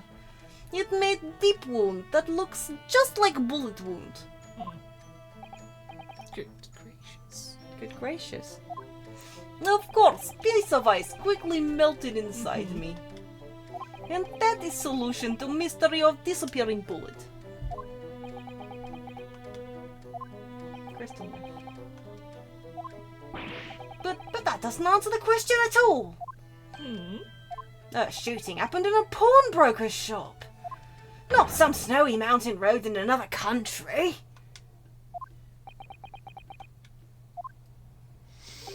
Just an idea, but we might not be looking exactly at the same scenario here. You know. Where exactly was Hurley shot again? Well, according to the report, in his stomach. Sort of, around this area, I think. Well, that's precisely where he always wears a little pouch on his belt. Yeah. Yeah. A pouch? Actually, I might have noticed something like that. Yes, a pouch. It's where he keeps 3 glass vials of very dangerous chemicals that he uses in his investigations. Glass, though? We're really going with glass? Guess so. Ugh. What? Really? Doctor, where is the pouch Mr. Sholmes was wearing? Well, the fellow had nothing like that on his person when he arrived at the hospital, as far as I remember. Yeah, they would have stripped him, surely. Ouch. But if Yeah. I may... Lord Van Deeks. While I realise it is forbidden for the prosecution to interject during a summation examination, I should inform the defence that I have the pouch in question in the antechamber outside the courtroom. You little... Why do Horrible. you have that? Why do you... Are you like some kind of weird freaking fan? I mean, you know the phrase, right? He knows the whole, like, oh yeah, when you have eliminated the impossible, whatever remains must be the truth. Oh my god. You know that it's valid for him not to present it, but yeah, like, why does he have it? Why does he have it? But yeah, as Ganondorf said, he has the pouch with the blood. The blood, Sholmes' blood is going to be on that pouch, and we can presumably prove that it's a different colour. Yeah. Technically, I would have thought that Sholmes would have bled on the floor, but what do I know? Sorry? As I understand it, when the police arrived on the scene and found Mr. Sholmes injured, they removed the pouch in order to assess the wound. oh, thank goodness, I thought I was getting forgetful for a moment. Since then, it has been in my safekeeping, along with all other evidence relating to the case. Why is it with this? Guess he just He's had not- the omnibus in his castle too. Yeah, probably. He flew it there himself. I can personally vouch for the fact that it has not been touched since the incident occurred. Sure, we'll just take your word. Except you, probably Uh-huh. licking it. La la la la la. Very well. While extremely unconventional during a summation examination, I must demand that the prosecution presents the item in question with all speed. So we can shoot it! Yeah, actually makes a lot of sense. Yeah, because, no, it's true. He would probably have it. Agreed. Yeah. Yeah. Yeah. Yeah. Bring forth Mr. Herlock Sholmes' pouch. He's a kangaroo now. I see. So this is the pouch worn by Mr. Sholmes on the night in question, is it? It's not as damaged as I thought it would be. No, it's just one vial that got broken. Look at that. One of the files is broken, and the letter around it is scorched black. It's almost as if the file exploded. No, it's file. It's file. Yeah, I know. Spelled like this, it's file. You're It's okay. file, isn't it? Yeah. The vial is also an acceptable... People often say vial. Yeah, but that's because sometimes it can be spelled with a V. I believe files and vials are slightly different in structure, but I couldn't tell you the difference. Boom! Big! Butter! Boom! So that night, the bullet from the Skulking Brothers' gun struck Mr. Sholmes' pouch. And it was the glass vial exploding that caused the fellow's injury. Yeah, cool, cool. This bullet did not penetrate the victim, but was deflected into a wall of shop. No. No. But Egbert was chilling. Oh, he's actually drinking. Oh, Mine well, sort of. thought. He just sort of touched his lower lip with it. But that's There's just more the than we've seen graphics. so far. A delightfully complex aroma. Okay, that's a weird phrase, mate. Weird, really weird. Well, it would appear one mystery has been solved at least. Don't yeet it. He's gonna yeet it, isn't he? Though it has no bearing on the truth of this case. This is how we keep the suspense. Is when Zeke's Yeah, going to it's- eat his yeah. chalice or nah? He knows everything about exploding glass. The bungling and burgling brothers shot the detective, and the accused shot the pawnbroker. The pertinent facts of the case remain unaltered, except no, because there's a third bullet. I hope it's in the case. I really hope it's stuck in the case. Otherwise I'm gonna cry. And you wouldn't like that. But at least the mystery's solved. I can sleep easy tonight. Where did you leave your scalpel, mate? Thank you, young man. Thank you very much. Glad I could help. Due to its bearings on the conundrum just solved, the court will sequester. That doesn't seem like a real word. Okay. It doesn't. Sequester Yeah. doesn't look like a real word to me. This scruffy pouch is evidence. Of all the words that we've encountered, you have a problem with sequester. Hurley's pouch isn't scruffy. Sholmes's pouch has been entered into the court record. The pouch Mr. Sholmes was wearing around his waist at the time of the shooting. One of the glass vials is smashed and there are scorch marks around it. Okay, I'm gonna check that thing. No, I don't care what we're doing. I need to look at the vials. Woo. Wait. It just went through here. There's a hole. And it sort of exploded. Is it in Is here it in the still? thing? Turn it up around again? Oh, okay. Oh look, there's a hole here at the back. It doesn't look much like a bullet hole, but clearly something's ripped through the leather with great force. Yeah, that would be the... Go now. Yeah, I'll be there in a second. Okay. I'm just giving you the meaning of sequestered, except Oh! It just doesn't sound like a real word. I understand. Something must have pierced it somehow to have left this hole behind. Yes, it looks that way. Mr. Sholmes and his pouch both took a beating, didn't they? But like... Just let me look in it. Is that... This vial has been smashed to pieces. Presumably, this is where the bullet struck. it means take possession of. Aha! Sorry, I could have told you contextually what it meant, but I Yeah. wanted to actually give you properly boom! Is that Yeah, kind there's of a bullet. applause? I know. Those I've been trying to point it at. Yeah. As soon as the bullet hit the chemical in that vial, there would have been a really big explosion. That's also why I poked it at like the kind of like sticky outy bit at the Yeah. back. But it's like no, a big explosion. Well, Hurley's potions and chemicals are amazingly useful for the investigation work he does. But they're also quite tricky to handle. Safely, at least, they're very dangerous. Uh-huh. Oh. I'm sure that when... Oh. I'm sure that when this vial broke, the chemical inside would have ignited. Yeah, that's not something Rinnosuke would say. Note to self, always walk on the right-handed side of Sholmes in future. The left is the danger zone. That's what they say about me. Yeah, it's right there, and the game is like, no! It's like, I don't see it. Well, I'm sure that when we present the extra, the third bullet, we can now present it. Yeah. It is right there, isn't it? We saw it. Now Oh, I don't is it see it like- anymore. I see the bottom of the vial, Yeah, but I don't see the I bullet. think that made me think there was a bullet. Or in is there. oh no, it's right there! Yeah, it is right there. Can we Yeah, actually yeah. click on it? Oh. Yeah, you can...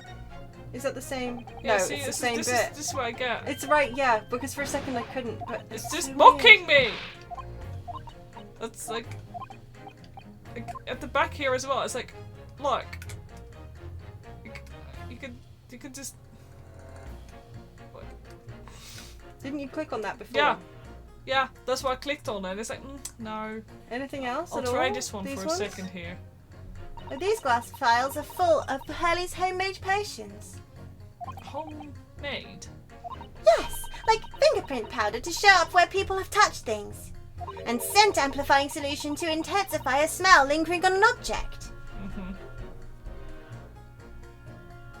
Sorry, I was reading the wrapping is highlighting when it's over pink and yellow vials. Yeah, have a look. That's amazing. They're all very easy to use. There's just one thing that you have to be careful of. They're all very flammable. Mr. Sholmes is a walking bomb. Either he's passionate about finding out the truth or just oblivious to the dangers. Can we examine any blood stains on the side there? You mean... Or is that burning? That's the burning, I think. I assume it's going to be that. Yeah, that's the burning still.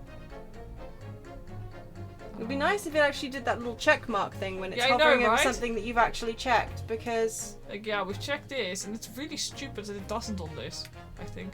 I'm just gonna... Right, like, all the way down here, you'd think, like, it's, like, a different one, right? Yeah, and then it just talks about the hole at the back. I'm like, yeah, but I'm not hovering over the hole. Yeah. Yeah, something must have pierced it somehow to have left its hole behind. Yeah. And then you're all like, yeah. Yeah, it was like a beating. And then you click on the other thing, and then tap the side hole anyway. Yeah. Yeah, it's just like this one, right? Just in case it's something else, yeah. Oops, sorry, I'm trying. Because that could be that it registers the bullet potentially. Oh, yeah, there we go. It's really sports badly just here. Oh, the strap is broken, look! Ah! This must be where the bullet hit then. Let me see. She's gonna peel it, isn't she? Oh, yeah, there we go.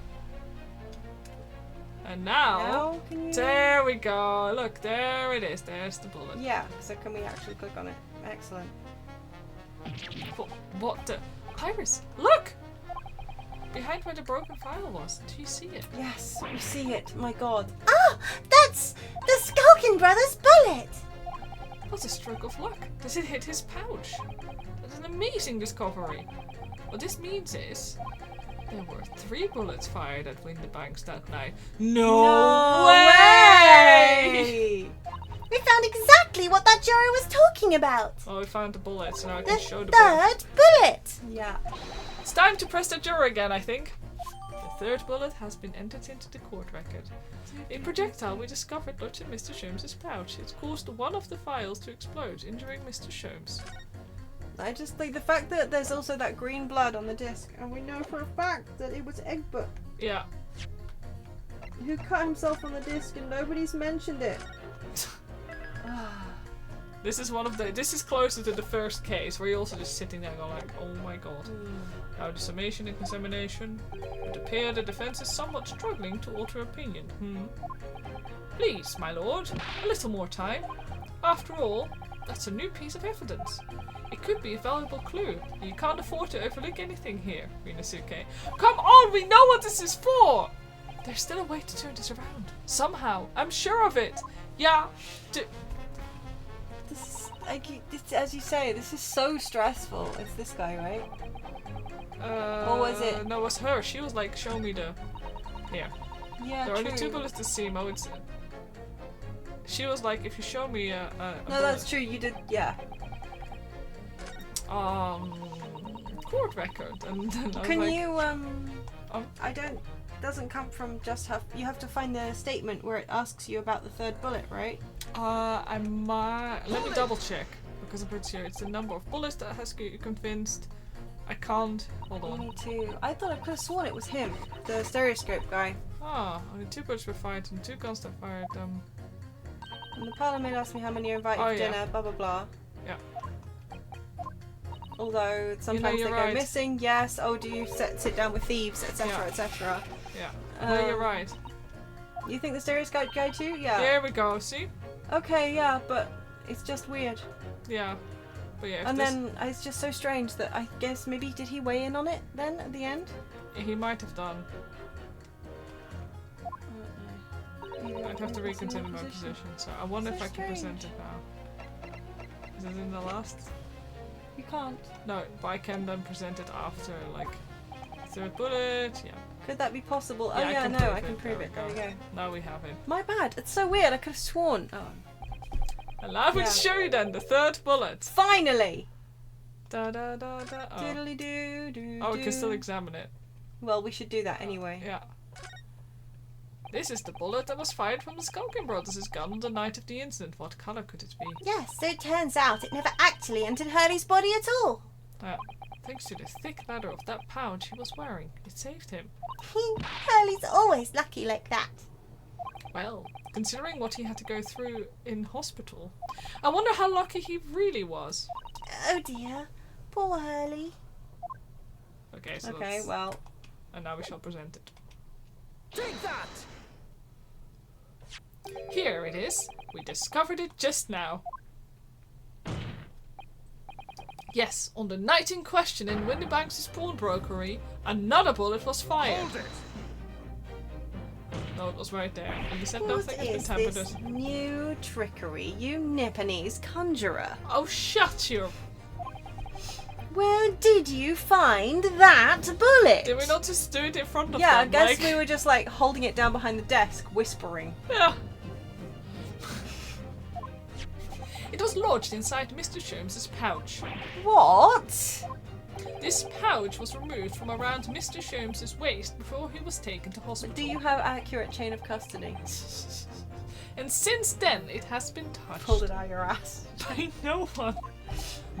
Do you mean to say the shot was fired by the Skulking Brothers that night? Yes. As your lordship has surmised, it hit his pouch. But that makes no sense whatsoever. No, Van Zix is just currently drinking his pain away. Yes, he We already know the whereabouts of that bullet fired at Mr. Sholmes. It's clearly visible in his photographic print. Oh my god, that's a bullet! Ah! There's no exit wound! Like, even that, we've literally just discussed there is no exit wound, so why are we still going this?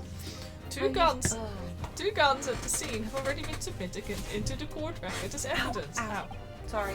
Yes, that and Mr. Winderbank. Then they belong. Sorry, and that belonging to the Skulking Brothers. And examination of both guns revealed that only a single bullet had been fired from each. Ah. But that must mean... That's right. We now know that on the night in question, 3 bullets were fired.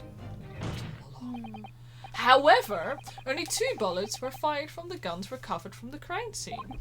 And until that inconvertible inconsistency is somehow explained, we cannot and must not pass judgment. Oh! Or he's been shot in the chest. Yes. You dramatic. We have defeated this drunken man. Order! Order! Order! While the summation examination remains incomplete, the court has been presented with new facts. Heart attack, yeah. Facts that would appear to shake the very foundation upon which this case against the defendant has been built. Yeah, I'm waiting for his AA breakdown. Like, I'm hoping he gets a proper one. I think I haven't seen a proper one since really the first case. As is my prerogative in this situation, I hereby temporarily suspend the summation examination. By Jupiter! What? Bailiff, bring the witnesses back to the stand at once.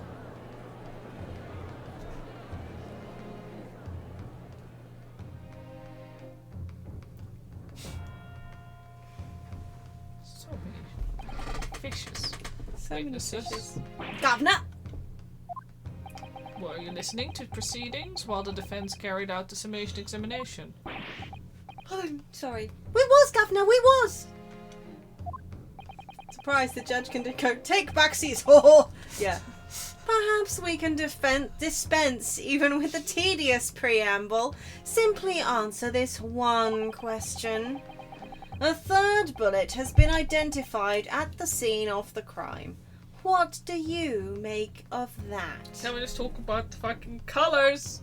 Can we please? Make of it cover. Don't make nothing of. Excuse you? I didn't do that. Oh, don't make nothing of nothing or whatever. Is it one of yours? God blimey, Gav. God blimey, not a chance. In that case, did you have an accomplice? What? Eh? What? Never! The Skulking brothers work alone! How did you not? It's just the two of us. That's our trademark. How soon we forget. Poor Sulky. Yeah. Only 2 of the bullets from the crime scene originated from the firearms we have in evidence. Sorry, oh my god, Zix's brain is working. Yeah. The 3rd bullet was fired from another gun.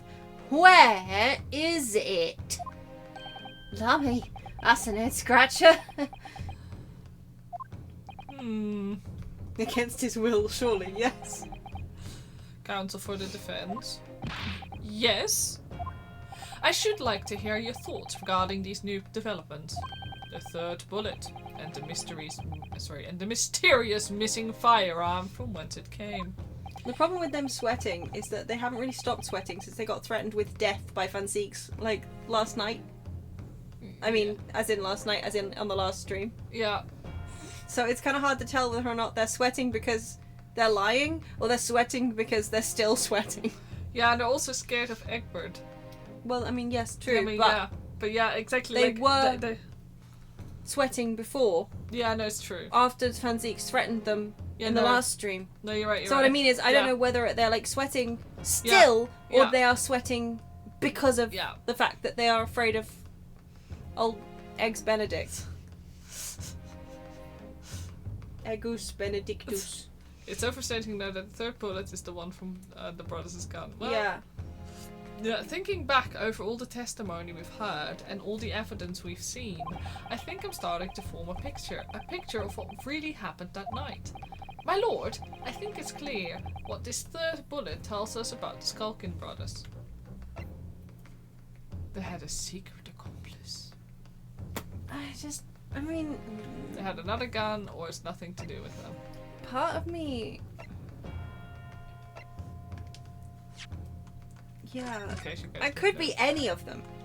I mean... Like, what have we learned? It could be nothing to do with them, because it could just literally be that a 3rd person...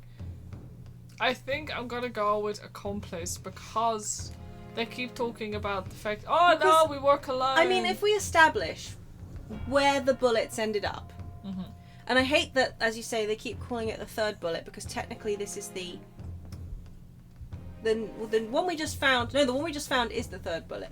Yeah. Chronologically. Yeah. But I reckon that the 1st bullet is the one in the calendar.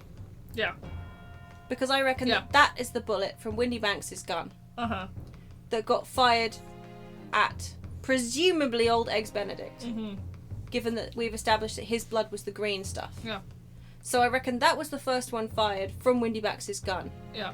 I think the one from the Skulkin brothers' gun is the one in the pouch. And I say think. I mean, we know that. Yeah. So I reckon the one in Windy Banks is the one from the missing gun. Yeah.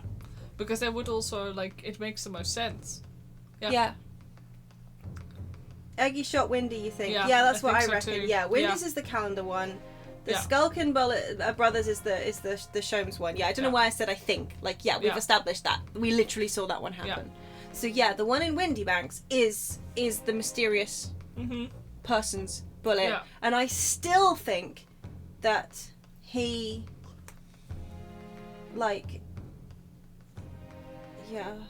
So I'm gonna go with they had a 3rd accomplice, yes. Yeah. Windy Banks shot at Eggs Benedict because it's his blood on the calendar for sure. Yeah. So I reckon chronologically it was like that bullet, the Windy Banks' bullet. Then the 2nd one is the bullet in Windy Banks. Yeah. And then the 3rd one is the one that hit Sholmes' pouch. Yeah. But I don't know why. Yeah. Oh, you're saying that they must have been working with a 3rd man randomly. Oh, I thought you just clicked that one. Sorry, I thought we agreed. No, I was saying it could have been literally any of them. Yeah, no, sorry. Because they could have scarpered, and somebody else could have come in and shot Windy Banks where he lay, for example, on the floor. True. Sorry, my bad. Sorry. It could have been any of them. Yeah, but I was thinking. Mostly for the way the actual game presented. Mostly, we know that there was a 3rd gun. Yes. That's the only thing we know Yeah. for certain. Yeah. No, you're right. I should have probably clicked on that one. But you didn't. Oh.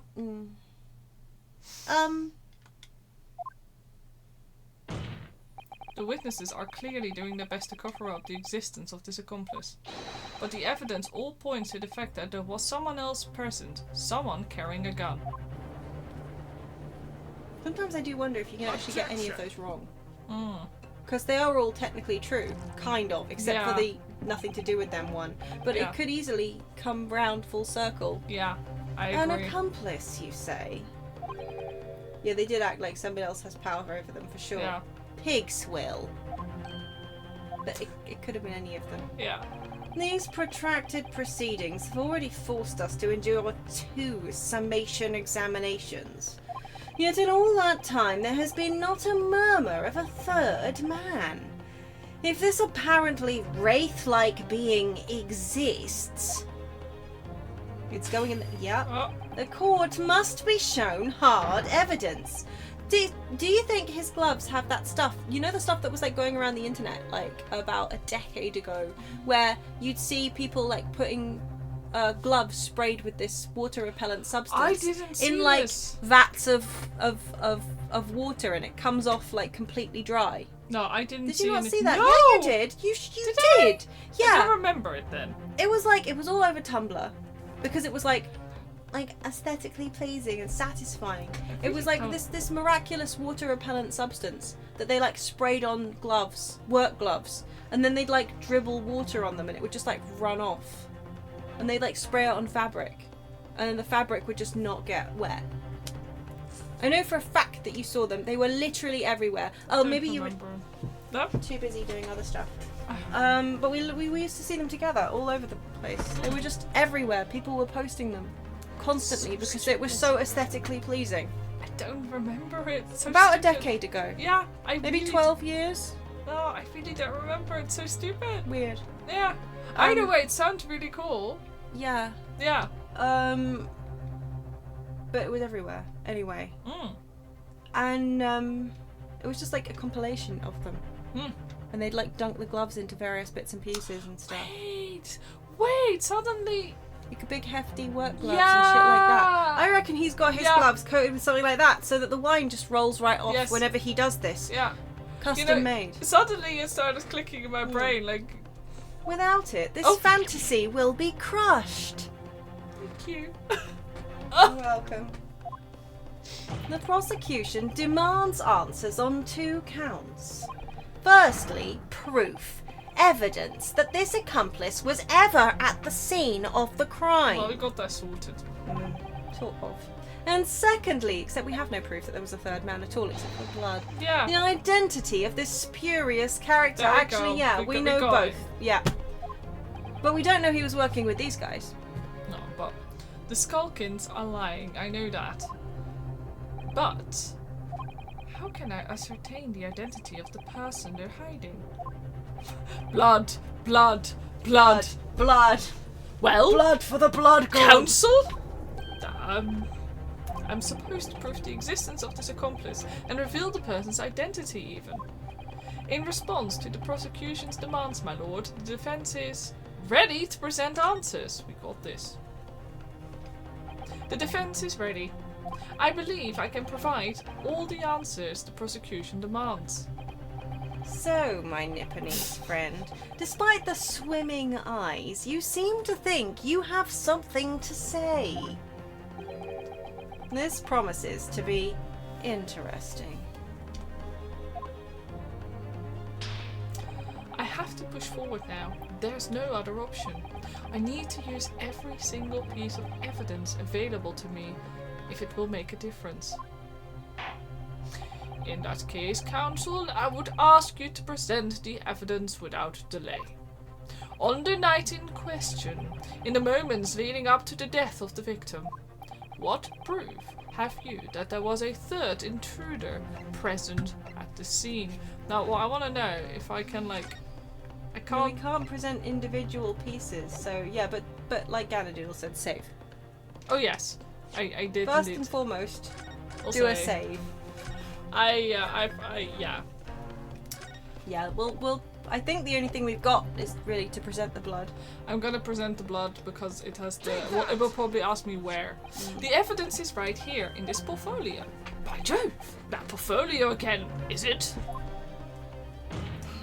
Do you expect the court to rifle through your papers itself? Be more specific. They won't let me. No, right? You claim one of those blood samples proves the presence of this third intruder. Well, which one is it? Yippee. Boom. Take that! What am I looking at here? There appears to be some green paint or such like. Whoops, around the bullet hole. The bullet hole in the middle of the calendar. That's a bloodstain, my lord. A bloodstain? But it's green! Green blood? Curious, even for you. Is the court to understand that the intruder was some unhuman creature? Did we just present this without context? Good fucking lord. Apparently we did. It's something developed by Mr. Herlock Sholmes. We only did what he asked. Yeah. By the great detective? New invention. Stop. Not yet appeared in stories. Stop. It's this, you see. It doesn't have a name yet, though. This fogger sprays a chemical that reacts with the different elements in people's blood to change its colour. Different elements of people's blood? Yes. Everyone's blood is slightly different, you see, because it's made up of different elements. That's bullshit, but okay. This is fantasy blood. Yes. I see. So by seeing what colour it changes to, you can tell in a flash whose blood it is. We're just doing DNA. We're saying this is DNA. This Colored is basically, DNA colours. We are using... Yeah. Yeah. So does that mean it also works with other types of bodily fluid, not just blood? Or... Yeah. I'm gonna say yeah. Can you just be like, these are your bed sheets, go away. Ooh, that brings a whole extra dimension to looking at blood. Yeah, colour shades can be very similar. There are only so many colour shades and there's quite oh a my few God, different... Can you imagine taking this to court, considering this is green? Yeah. Colour blindness and all. Oh yeah. Like all these arguments like, yeah. That's not well, yeah, exactly. Shade. Given that so many people have different, like, I can see more shades of colour than you can generally, and like, you can see more shades of colour than other people, and imagine. Talk of blood in courtroom. Stop. It's very exciting. Stop. So yeah, like, it's a nice concept, but it only works very limitedly. Yeah. Thankfully, everyone has very, very different primary colours of blood going on here. As an example, this one shows the blood of the victim, Mr. Winterbank. Oh, he's striking blue. Yes, so you see, the green colour of this bloodstain on the calendar shows that somebody else was shot in the main part of the shop. Now, hold fire there, young man. Could be from some unrelated incident, couldn't it? No, it's not unrelated. The date showing on the calendar is the date on which Mr. Winterbanks was killed. By golly! Therefore, we can assume that whoever was shot on the same day. I'm sorry. And whose blood is it? Well, the Skulkin brothers in the stand don't appear to be suffering from any gunshot injuries. Which means it must be the blood of someone else. The third intruder, in fact. Objection! Whose identity, even? Whose identity the court is still waiting to hear? You can't delay this any longer, my learned friend. Well, absolutely can, but you know. Who is this alleged third intruder? Engelbert. Oh, it's Engelbert. There he is. Present. Yes, beyond the audience. The man's name is Eggert Benedict. Allegedly! Allegedly, like emergency court. Mm-hmm. This is a real name of a real person. Really. Real, for sure. Eggert Benedict? Who on earth are you talking about, Counsel? He came around one Easter Yeah. with his friend, Hollandaise. Oh my god. He paid a visit to Winterbank's pawnbrokery on the afternoon before the incident took place. Like I was waiting for the text to like go to the next box. When the accused attempted to deceive the pawnbroker into releasing this article into her possession. That's right. The man identified by the defense, Mr. Eggert Benedict. Just no. Then attempted to take the article from the defendant by force.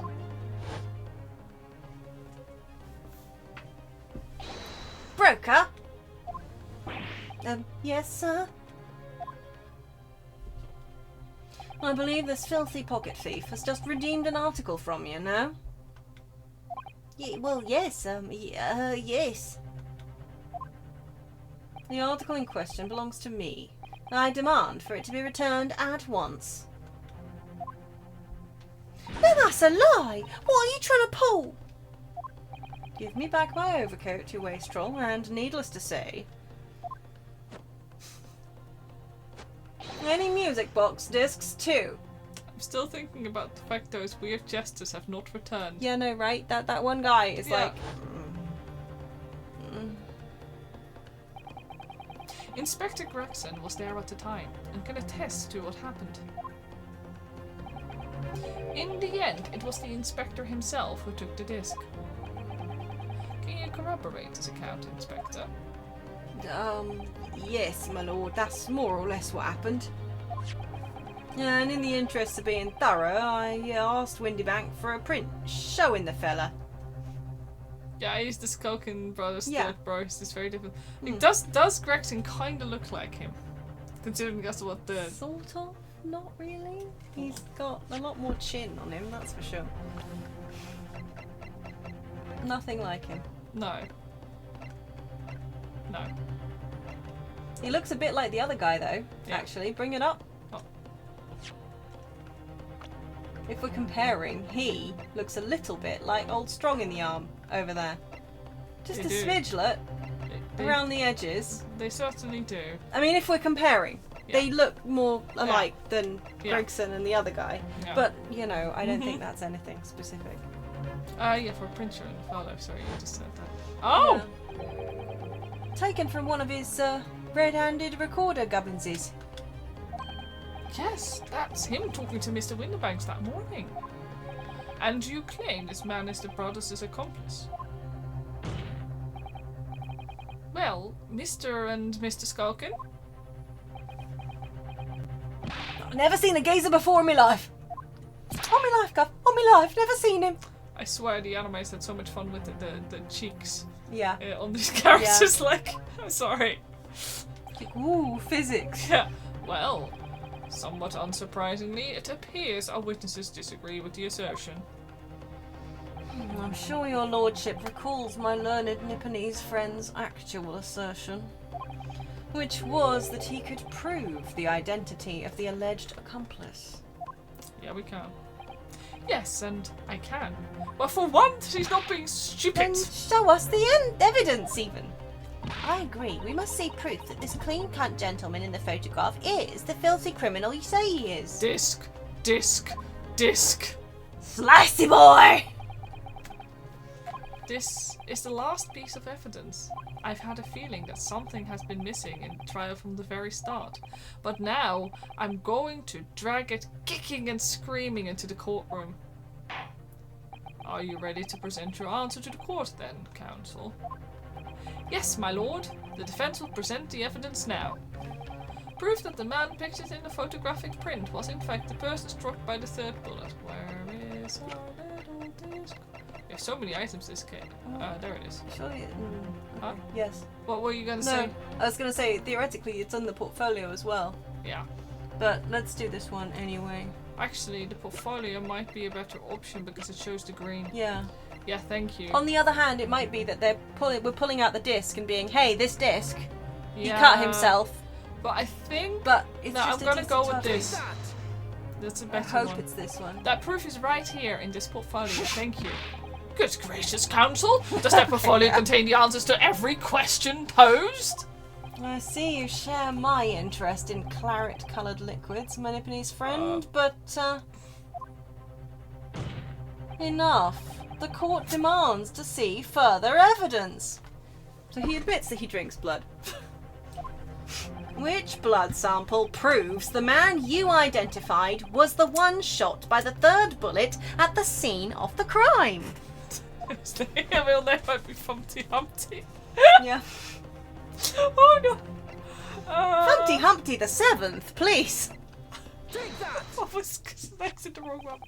As I mentioned before, on the afternoon of the day in question, I very conveniently walked into this guy. The defendant attempted, deceitfully admittedly, to reclaim this disc from Winterbanks. Bad boy. Bad boy!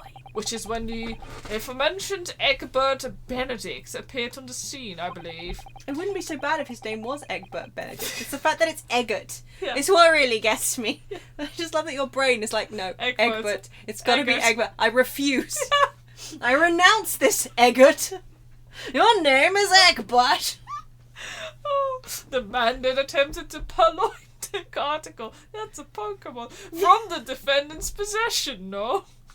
Who's that Pokemon? That's correct, my lord. I myself was present at the time. It was following this that a minor incident occurred. He sliced he boy on he boy. But of course, sir, here is the disc for you.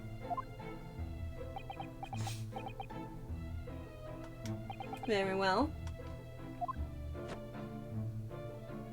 Then I shall bid you farewell. Say goodbye to style. Wait a minute, that disc! This mine! Oh, what do you think you're doing, you little tramp? You've drawn blood, you filthy animal! I also like the fact that we now go say, yeah, trust me, bro. This is definitely his Gregson blood. was there. Yeah, I know. Believe. Yeah. Wasn't he at that point? I think so, yeah. Being a music box disc, it has countless small but sharp metal protrusions over its surface. Was he not there at that point yet? We're gonna I have to go thought and he trust was me, for bro. some reason. No. Those protrusions caused Mr. Benedict's finger to bleed. Well, to be honest, with the way Van Zix likes to fabricate shit, I think true. we're perfectly in our right. You, Ginny Cesatu, Gnomes, and Windybank. Yeah, fair.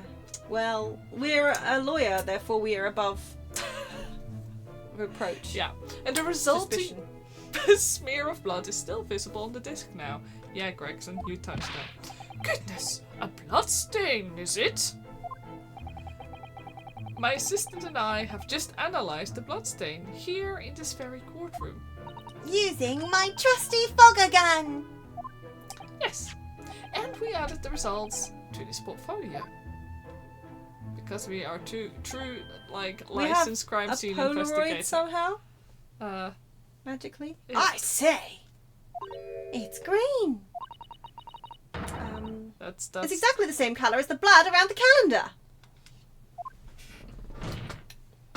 I just was trying to remember how to count.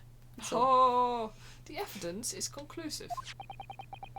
The man calling himself Egbert Benedict, who was in Winterbanks earlier in the day, is the accomplice who was present at the scene of the crime that same night. Dun dun dun dun! And he's not here. We must find him. Look at those two brothers now. They're sweating buckets. Oh, who are you talking about? It's boiling in here. My lord, it is the opinion of the defense that Mr. Egbert Benedict should be summoned to the courtroom to testify. Do we just have him I feel on, like that means like pausing the courtroom, surely. Yeah. Because like, what's he going to be doing? Like waiting outside? Also, like, why would we have him in our possession, so to speak? Why would he even be here? Yeah, quite. He wasn't even tied to the case. Like, he's just... We'd have to bring him... I mean, we'd have to do the court case another day, definitely. I mean, yeah. Unless, by coincidence, he just happens to be in the audience now. He couldn't run away earlier because he got clonked on the head by a giant wine bottle. It would certainly seem that we can ill afford to ignore this gentleman's apparent presence. Yeah, exactly. Although she was a setup. Wow.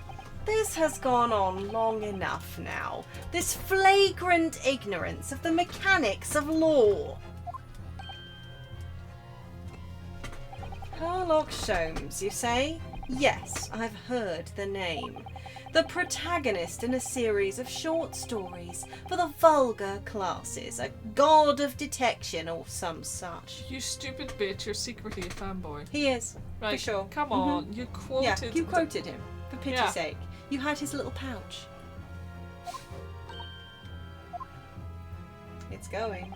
You watch it. It's gonna go. And now you employ chemical substances devised by this fantastical person in the highest court in the land. Do you expect us to take you seriously? The samples made by this plaything are not fit to be called evidence. Okay, Sophistry. What? We should cut him open and see what Yeah, colour we his should blood see what is. colour his blood is. That will be your fine, you eh? So the bloodstain turned a shade of green. What of it? Here's to you successfully proving that no other blood in the world would turn the same colour. I mean, that is yeah, a fair he has a point. Like, well... but What? oh Leg. no, it's a leggy. And pray do not even think of suggesting that we should take Mr. Sholmes's word for it. He does have a point. Even with DNA, it's like there's a bajillion to 1 chance. I don't know. I mean, he is a great detective. What are you talking about? We can't let him get away with that. I knew it could come to this. Of course Mr. Sholmes' invention isn't going to be recognised by any official body. But what other choice did I have? I think she might actually have said that it was Sholmes who made it. Oh, sorry. Oh my goodness. I need more sleep. I'm just remembering what Father Christmas over there said before. That's Mr. Justice Judge to you, lady. About how he was temporarily suspending the summation examination. Ah, In other words, the examination isn't over yet, is it? good grief. What did you say, young girl? And in the summation examination, the decision as to whether or not the trial continues is in the hands of the 6 jurors, isn't it? So the way I see it, it doesn't matter what certain other people think of Hurley's invention. At least, not for now. Yes, she's right. Young lady, you have quite a devious mind. It really just comes down to one thing. Whether these ladies and gentlemen of the jury are convinced by what you say, Runo. Is that about right, would you say? Or did I misunderstand something? Unbelievable. Mr. Sholmes' partner is a force to be reckoned with. She really is. I mean, dude, she's basically the brains behind him. Yeah, like, she is. He's just the chaotic, yeah. forgetful caffeine user. Yes. Iris Wilson, sharpshooter. After that, shrewd, precise. Thank you. Prissy, I believe. Anyway, Yeah, of the Prissy. Yeah, there we go. Prissy of the situation from an entirely unexpected source. It must be acknowledged that the previous summation examination has yet to reach its conclusion. I don't think I've ever seen Prissy written down. Sorry, that's why it took me a hot minute. Thank you for helping. You're welcome. This is absurd. Suck it, Manzeeks. Ladies and gentlemen of the jury, the court now looks to you for your final leanings in this matter. With teeth or without? As proud citizens of her Look, you've got me on Majesty's Britain. Majesty is no longer a word in my brain. I'm sure you will come to a fair and just conclusion. Suck my blood, Van Zieks. The courtroom is that proper? So then, state your final decision in turn, please. Not guilty. Not guilty. Not guilty. Are they doing the thing? The voices Yeah. now. Oh, he says they're guilty. She says Whoa. they're guilty, and he Not says they're guilty. not. Wow. Okay. You need to tell me not to do the voices when they're doing the voices. I like doing the voices. I don't want you to They will always do the voices when they're doing the Okay, judge. then I should just not do it, because it's also really difficult to do. Okay, yeah, fine. 2 called guilty and 4 called not guilty. Such is the outcome of the summation examination. Objection! I want to know why the doctor thinks he's guilty. Huh. My lord, with all due respect, this is an outrage. The prosecution refuses to accept this decision. Oh, shut your... Like, On what grounds? if these jurors are persuaded by some half-baked concoction devised by a pretender to real police work, then they are too ignorant to be trusted with the judgment of anyone's guilt. Oh, yeah, like, you didn't have a problem with the other cases. I couldn't lie my way into winning this one.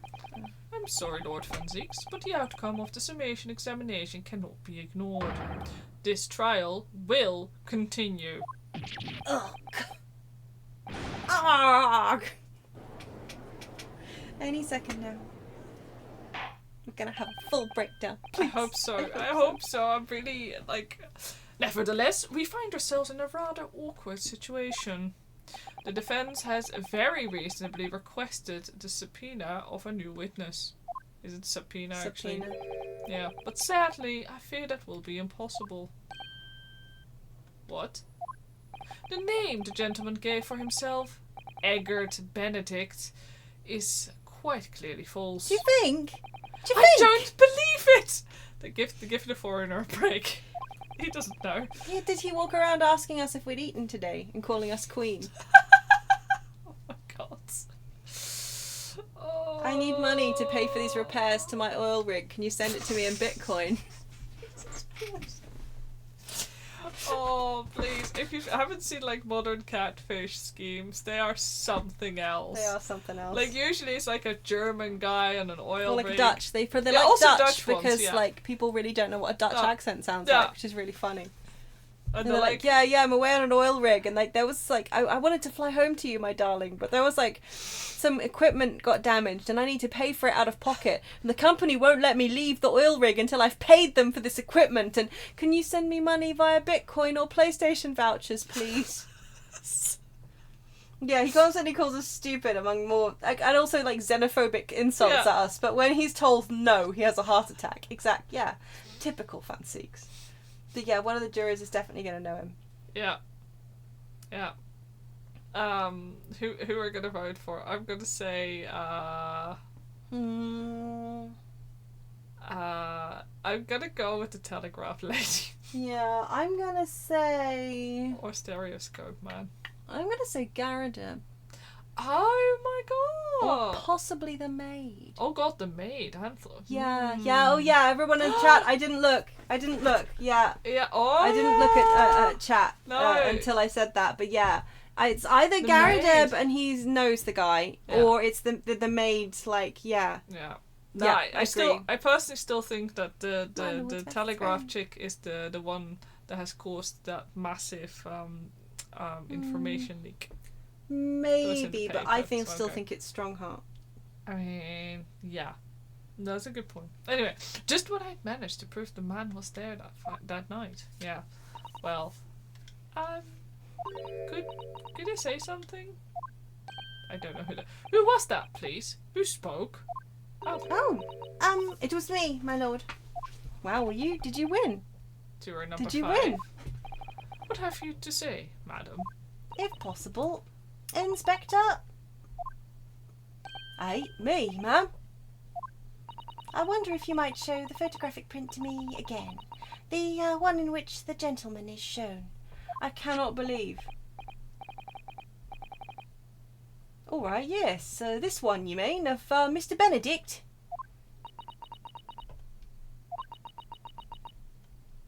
It's like her brother.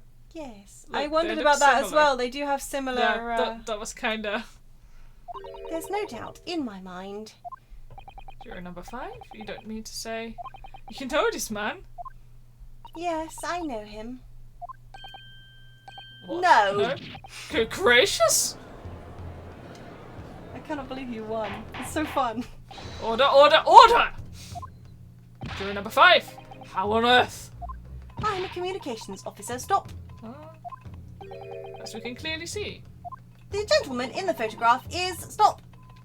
Also a communications officer. Stop. He works in my office. Stop. Oh, she has a crush on him, huh? She has. Oh my god. So he's the one, in fact, leaking the information. Yeah, in which is why he wants the disc, because it's like spy stuff. Yeah. Which is why they weren't going to use it as in evidence in this trial, because they are investigating the bigger picture thing, the important. Yeah. A very talented operator, in fact. Stop. He should be on the communication station now. Stop. Tapping away on the telegraph. Stop. This doesn't seem right somehow. I can't put my finger on why, but it doesn't feel right. I suppose we all imagined the accomplice would be some sort of hardened criminal. I want to know what his real name is. Yeah. It's a bit unexpected to find out that he has a respectable job by day, whatever he gets up to at night. Yeah, she definitely for sure likes him. Yeah. Oh yeah. Yes, I suppose that's it. I suppose that's why I felt something was wrong. If the gentleman is at London's communication station, we should be able to subpoena him within the hour even. Lord Van Zieks, if you please. Yes, my lord. Make the necessary arrangements with all haste. As your lordship bids. Why is this his job? The court will recess. Well, because he's the prosecutor. Yeah, for 1 hour. He's it's his job, I assume, to bring in, I don't know, more people to prosecute. I don't know. When the new witness arrives, we shall reconvene to hear the gentleman's testimony. Sorry, I've lost the ability to read all of them. Yeah, you'd think it would be technically be Gregson's, but I don't know. Gregson's not really even in this case, though, is he? No, he's mostly just escorting these two guys. Yeah. Inspector Gregson? Yes, my lord? I should like to hear from you specifically about events at the pawnbrokery on the day in question. Come to my chambers during the recess. Yes, sir, my lord. Very well. Court is adjourned until 1:40 p.m. Post meridian. To be continued. What is his name? Yeah, I'm dying to know. No. I'm dying to know. I want to be like, well, it's like the end of the week. We should finish with the to be continued. But I need to know this man's real name. I need to know it. You want me to continue? I do. Come on. Just a little bit more. We need to find out this bastard's name. Okay, we'll continue until we know the bastard's name. It's gonna be A something G something? Yeah, because of his thingy, right? Yeah, he did. I'd forgotten about the spade cane, right? The weird cane handle thing. Yeah, I forgot about that. Yeah, I'd forgotten about it too. Gina, how are you holding up? I'm starting to feel quite warmly towards her frequent cold shoulders now. Jenny! Are you alright? Why aren't you saying anything?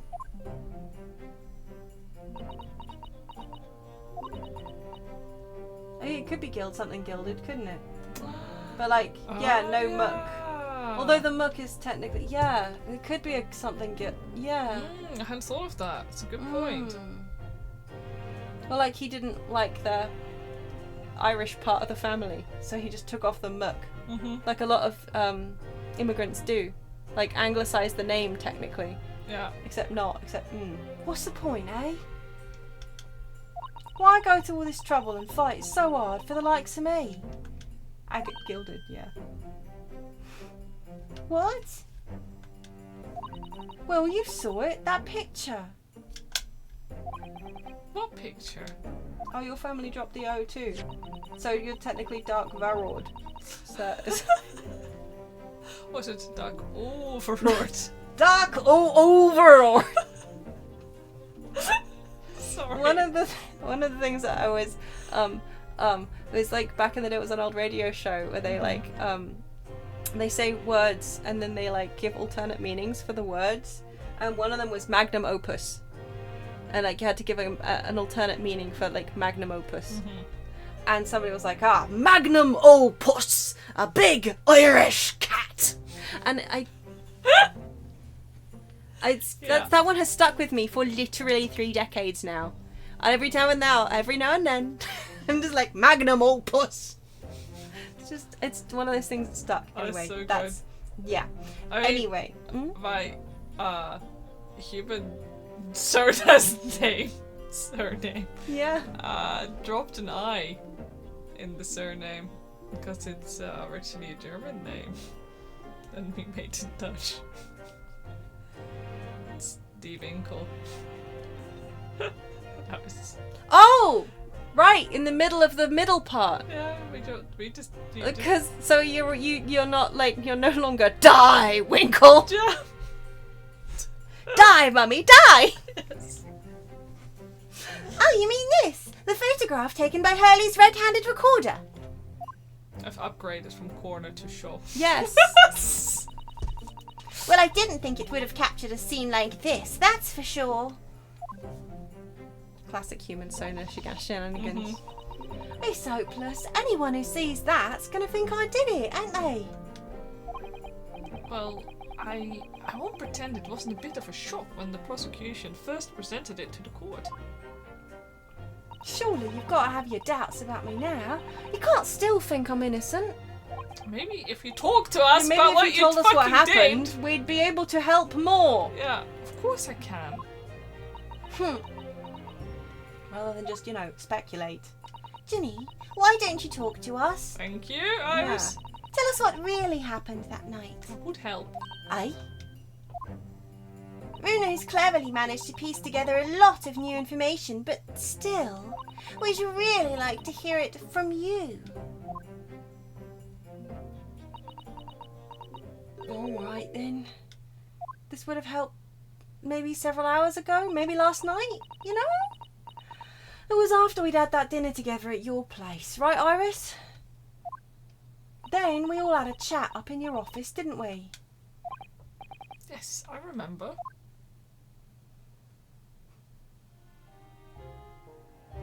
After that, I just couldn't get to sleep. So I slipped out and I went down the street to the 2-to-1, to Windybank's place. I had to know. If Iris's story... Oh, that's you. Sorry. Oh, if Iris's story was there or not, I also thought it was going to be her. The Hound of the Baskervilles. I don't know what it's about or nothing. But if you ask me, there's something in it that Sholmes don't like. Something what he don't want people reading. And, well, you look at that. Look how well he takes care of all the belongings. No, exactly. He takes care of them so well. He leaves them on the street.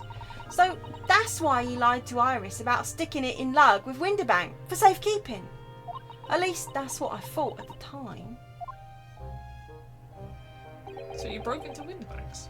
I just had to know if it was there or not. See, I reckon it's something to do with the case that your friend was working on originally, which is why Thingamy knows about it.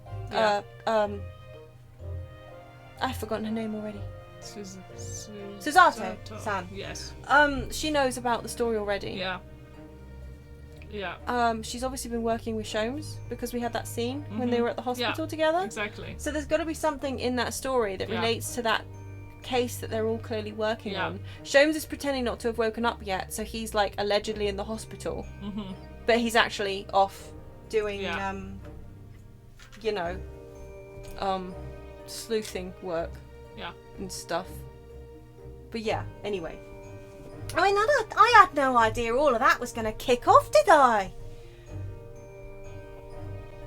I struck the lock and snuck inside. It was dark as you like in there. So I gave the oil lamp on the counter a bit of wick, and that's when... What do you think you're doing? What? I nearly died, I did. And next thing I knew... I grabbed the gun off the counter and was waving it in the air like, I don't know what. Yeah, that was my other theory. Ah, you're the girl who was in here this afternoon. I didn't think pickpockets went in for armed robbery. The mantle script. Have you got it here? Did Sholmes leave a load... Oh, sorry. Did Sholmes leave a load of papers with you? A story? It's difficult when they don't have names on them. I know it. I beg your pardon? The Hound of the something or other. If it's here, I want to see it. I'm sorry, young lady, but I'd sooner die than relinquish an article belonging to one of my customers. I don't want it. What would I do with it anyway? I just want to see it's here, that's all. Oh, you want to see it, do you? I want to know if Sholmes really pawned it here or not. Please, just let me see it and I'll go. Oh, very well then. But for pity's sake, stop waving my gun around, would you? So then the old cove unlocked the storeroom door and we both went inside.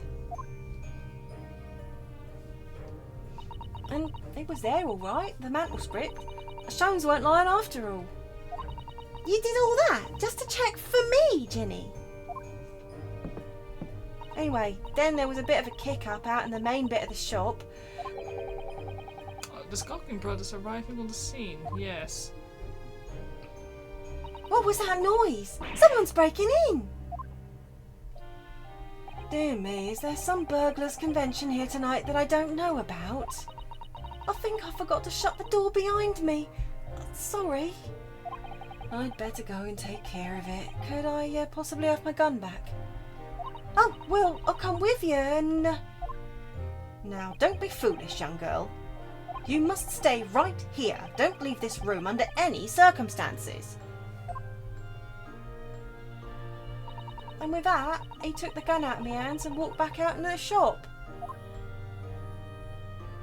I hung back in the storeroom, like he said, straining me ears in the dark to hear what was going on, which seems to be a thing for her. It sounded like they got into a bit of a scrap. I started to think I should help, see? So I was just about to go out the storeroom myself when... But bang bang. I heard a couple of shots go off. 2, I think. Almost at the same time. Oh, interesting. And then there he was, right at my feet, lying face down on the floor. I was right next to the storeroom door, so I slammed it shut and locked it. Quick as you like. Okay, so I was wrong. He wasn't already on the floor. Oh, because you thought whoever had shot Mr. Winterbank might come for you. Yeah. So I went to grab the old cove's gun. I figured I'd put up a fight at least. But when I got a better look at him, I knew.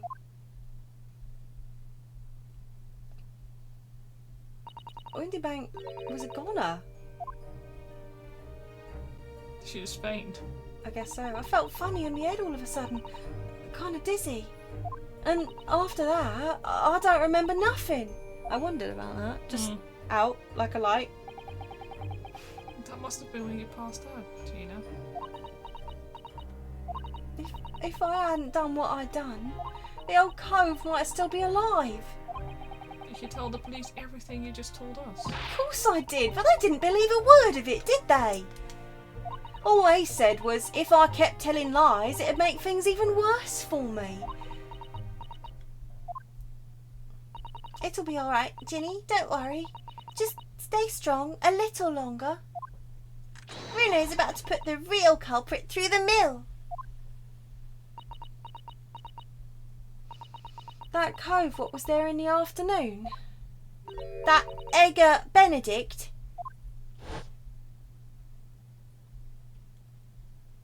I still remember how he looked at me, like I was nothing. He was there that night.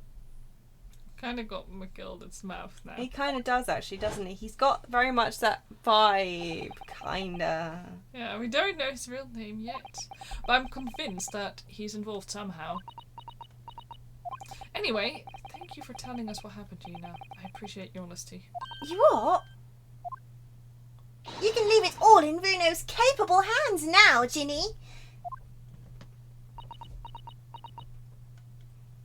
He's just jealous because Ginny's got a better style of fashion than him. Mr. Narado? Yes? How come you trust me? I don't get it. I mean, have you forgotten what happened here before? Come on, it was only 2 months ago. Me and McGilded, we told you a whole pack of lies. And you got the bog trotter off with them, even though he was a killer. No, I could never forget that. Oh. I did what I thought was best at the time, but the pain of that error of judgment doesn't get any easier to bear. Still, don't forget that I also made you a promise. I told you that I'd be on your side to the bitter end, no matter what. But what if I'm lying? You could be working to get another killer off the hook for all you know.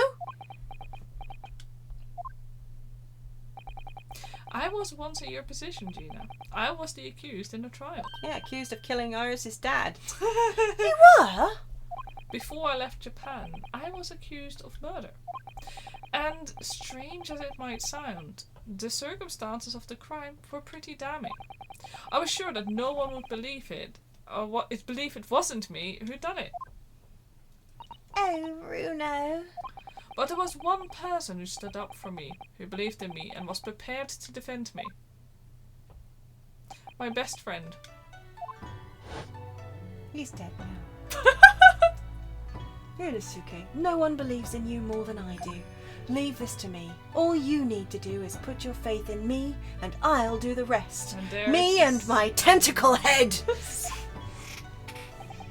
I was so happy, I cried. But even then, somewhere inside me I couldn't help thinking, surely he doesn't really believe in me. Not completely. Dead. Also dead. Everyone around me seems to die. Weird. But I was wrong.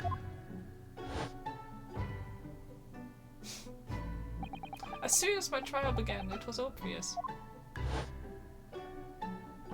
that he had an absolute, unwavering belief in me. Don't defend yourself in court, because that's what Ryunosuke did. Oh dear, right, yes. Never a good idea to take the stand in your own defense. So, we've established that. But he didn't want his friend, like, if his friend lost the case, he wouldn't be allowed to go to England. Ah, right. So he thought that this way, like, it could be supported by him. Yeah, but right. As his assistant. Yes.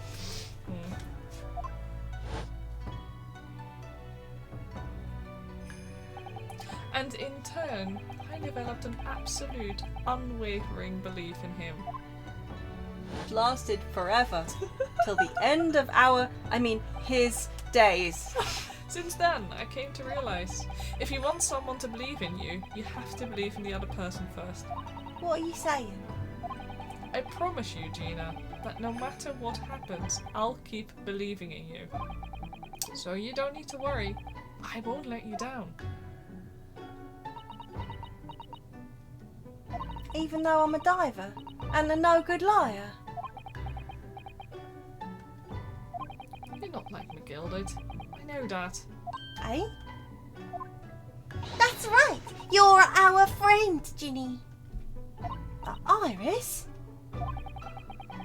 We know you better than you think. And we've come to the conclusion that you're someone we can trust. Yes! That's really all we need to know. Exactly! Mr. Naruto, I...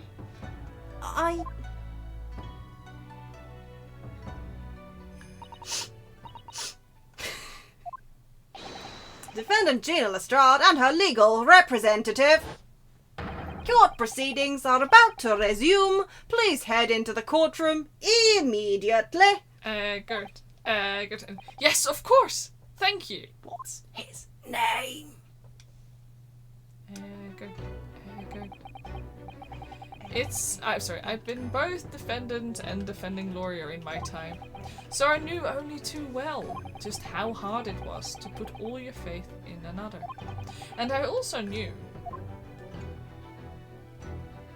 just how hard it was to bear the burden of another putting all their faith in you.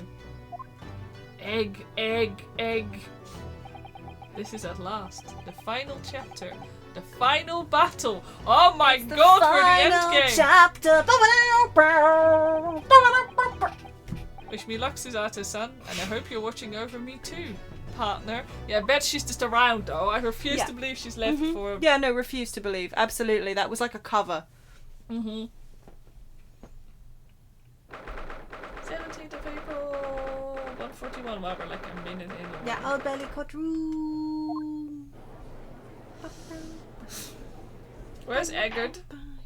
I hereby call this court to order as we resume the trial of Miss Gina Lestrade. Lord Van Zieks, have you successfully subpoenaed the witness? The subpoena was delivered to the communication station, where the man works immediately, my lord. However, the heavy rain has delayed the arrival of his carriage, it would seem. Has it now? Is it on fire, Van Zieks? I see. Then let us turn our attention to Inspector Gregson's species of the case heard by the court this morning.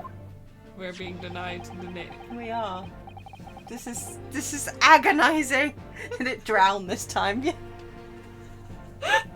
The glaring omission of the third bullet in your report is a serious blunder, Inspector. Got fire, drowning, then what? Earthquake and hurricane?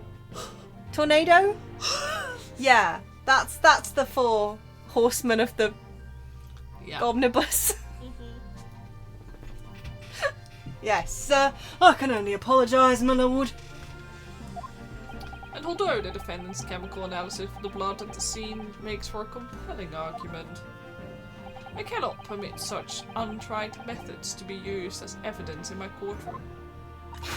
It's a big mistake to cross Hurley and me. A very big mistake. My lord, the subpoenaed witness has just arrived in the building. Is it going to be him, though, or is it going to be somebody who looks a lot like him? Oh my god, thank you, officer. Show him to the stand without delay. Mr. Eggert Benedict. I didn't expect to be crossing paths with him again so soon. And certainly not like this. Holmes is... Oh, it is him. It is him. Thank you for complying with the court's subpoena at such a short notice, sir. He hasn't even changed his clothes. But of course, my lord, as an upstanding member of London society, it is my pleasure to oblige. Now, kindly state your name and occupation for the record. Ashley Graydon, Communications Officer. Ashley Graydon! Disappointing. Mr. Graydon and I both work at London's Central Communication Station. Now, perhaps somebody would kindly explain what all this is about. You were apprised of the situation by the court officer on your way here, I presume? Yes, I was. Something to do with a murder that took place at a pawnbroker's on Baker Street. And some nonsense about me having been there on the night in question. Kind of looks like an angry frog when he does that face. That is the accusation, indeed. This really is beyond a joke, you know. Very well. Without further delay, the court will hear your testimony now, Mr. Graydon. You will respond to the accusations made against you under oath. Oh boy. Gladly, my lord, gladly. There we go. A perfect place to stop. A perfect place to stop. Wow, what a disappointing name. I am so upset. I think I want Eggert back. We waited for so long to find out what Old Eggs Benedict's name was, and it's Ashley Graydon. No. No. I can absolutely do this. This man is always an egg. We have to do this. Rotter egg. Rotter egg. Sorry. How many weeks do we have to go through this? So many. Don't forget, there's a second game after this too. Yeah. Which we will be doing. So. Yeah. So many weeks. It's been like every time I check the stream, like to look up something like the little window in the door. Yeah. I have to I keep getting surprised by how many different, like how many weeks back stuff has been that we've done. Yeah. It's really weird. Mhm. We need to stream more. Yeah. If we had time, we would. If we had time, we would. It's true. It's like every single week where I was like, oh no. Yeah. What do you mean it's Tuesday already? And now it's Wednesday! Yeah. To make it worse, like, the Ace Attorney Investigations collection gets released in 2 days. That's true too. So we've got that lot too. Classics. Yeah. Whew. So we're gonna do Miles Edgeworth investigations. Whew. Yeah. Yeah. But not until we finish this whole. No, first we're gonna do this. I just want to know who killed my bus. Yeah. Maybe we'll find out. Bus. Maybe we'll find out. Who knows? He doesn't look like an Ashley. He doesn't, does he? Well, he kind of does. No, he doesn't. Nah. No? I've known a couple of Ashleys. Yeah. You as Eggert too? Yeah, you think Eggert just... Yeah, you think he does? Okay, I'm outnumbered even. I don't know, I've known a couple Ashleys and they just don't... He doesn't have the vibe, the Ashley vibe. Yeah. Yeah, he will always be Eggert to us. Yeah, he's Eggert. I cannot see him as anything other than Eggert, Egbert, Benedict. Oh, there was an Ashley in your school who looked like his smuggling face? Okay. Like, the only Ashleys I've ever known have been, like, brown-haired. Or, like, dark-haired. Which is, like... Also Smug Gits, though. Mm-hmm. It is a Smug Git name. No offence if your name is Ashley. I'm sure you're lovely.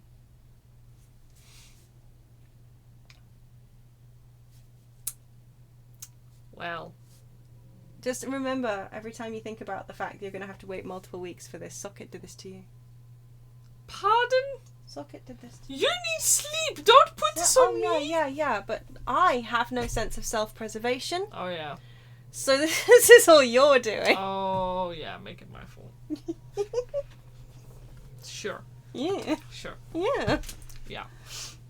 Yeah. Mm-hmm. That...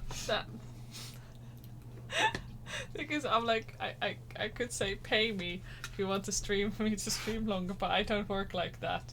He doesn't. It's not how it works. It's true. Because I have a business to run. Yeah. I can't Sadly. just be like, pay me. Somehow get more hours in the week, and we'll. Yeah, it's just magically you put more hours in the day. Yeah, Mm-hmm. then I can do it. Yeah. My days are numbered. Well. Then you'll never see the end. Ooh. Numbered in eggs! Oh. I mean, I'll take it. Yeah. Delicious. Delicious. Egg a day. Anyway. I don't want to be in the same room as you if you start consuming 1 egg a day. No. Mm-mm, not happening. Even if they're small eggs. We'll talk. Okay. Time to go to bed. Yes. Thank you for joining us, though. Thank you very much. Sorry that we have to cut it off here. Yeah. Who knows? We might finally get to the home run next week. It is possible. I was kind of half hoping that maybe we might do it this week, although I had no real hope. We did not finish especially before given the end of that summer. We took an hour. Felt like a year. To work out what the game wanted from us yesterday. That didn't help. Today we did great. Today we were really, like, we were winning. We were on fire like the bus. But yeah, we did not finish before the official end of Hot Bus Summer. No, but it's okay, because it will always be Hot Bus Summer in our hearts. As long as we still have this whole cartload of bull. Yeah. Caca. Yeah. There you go. Carts.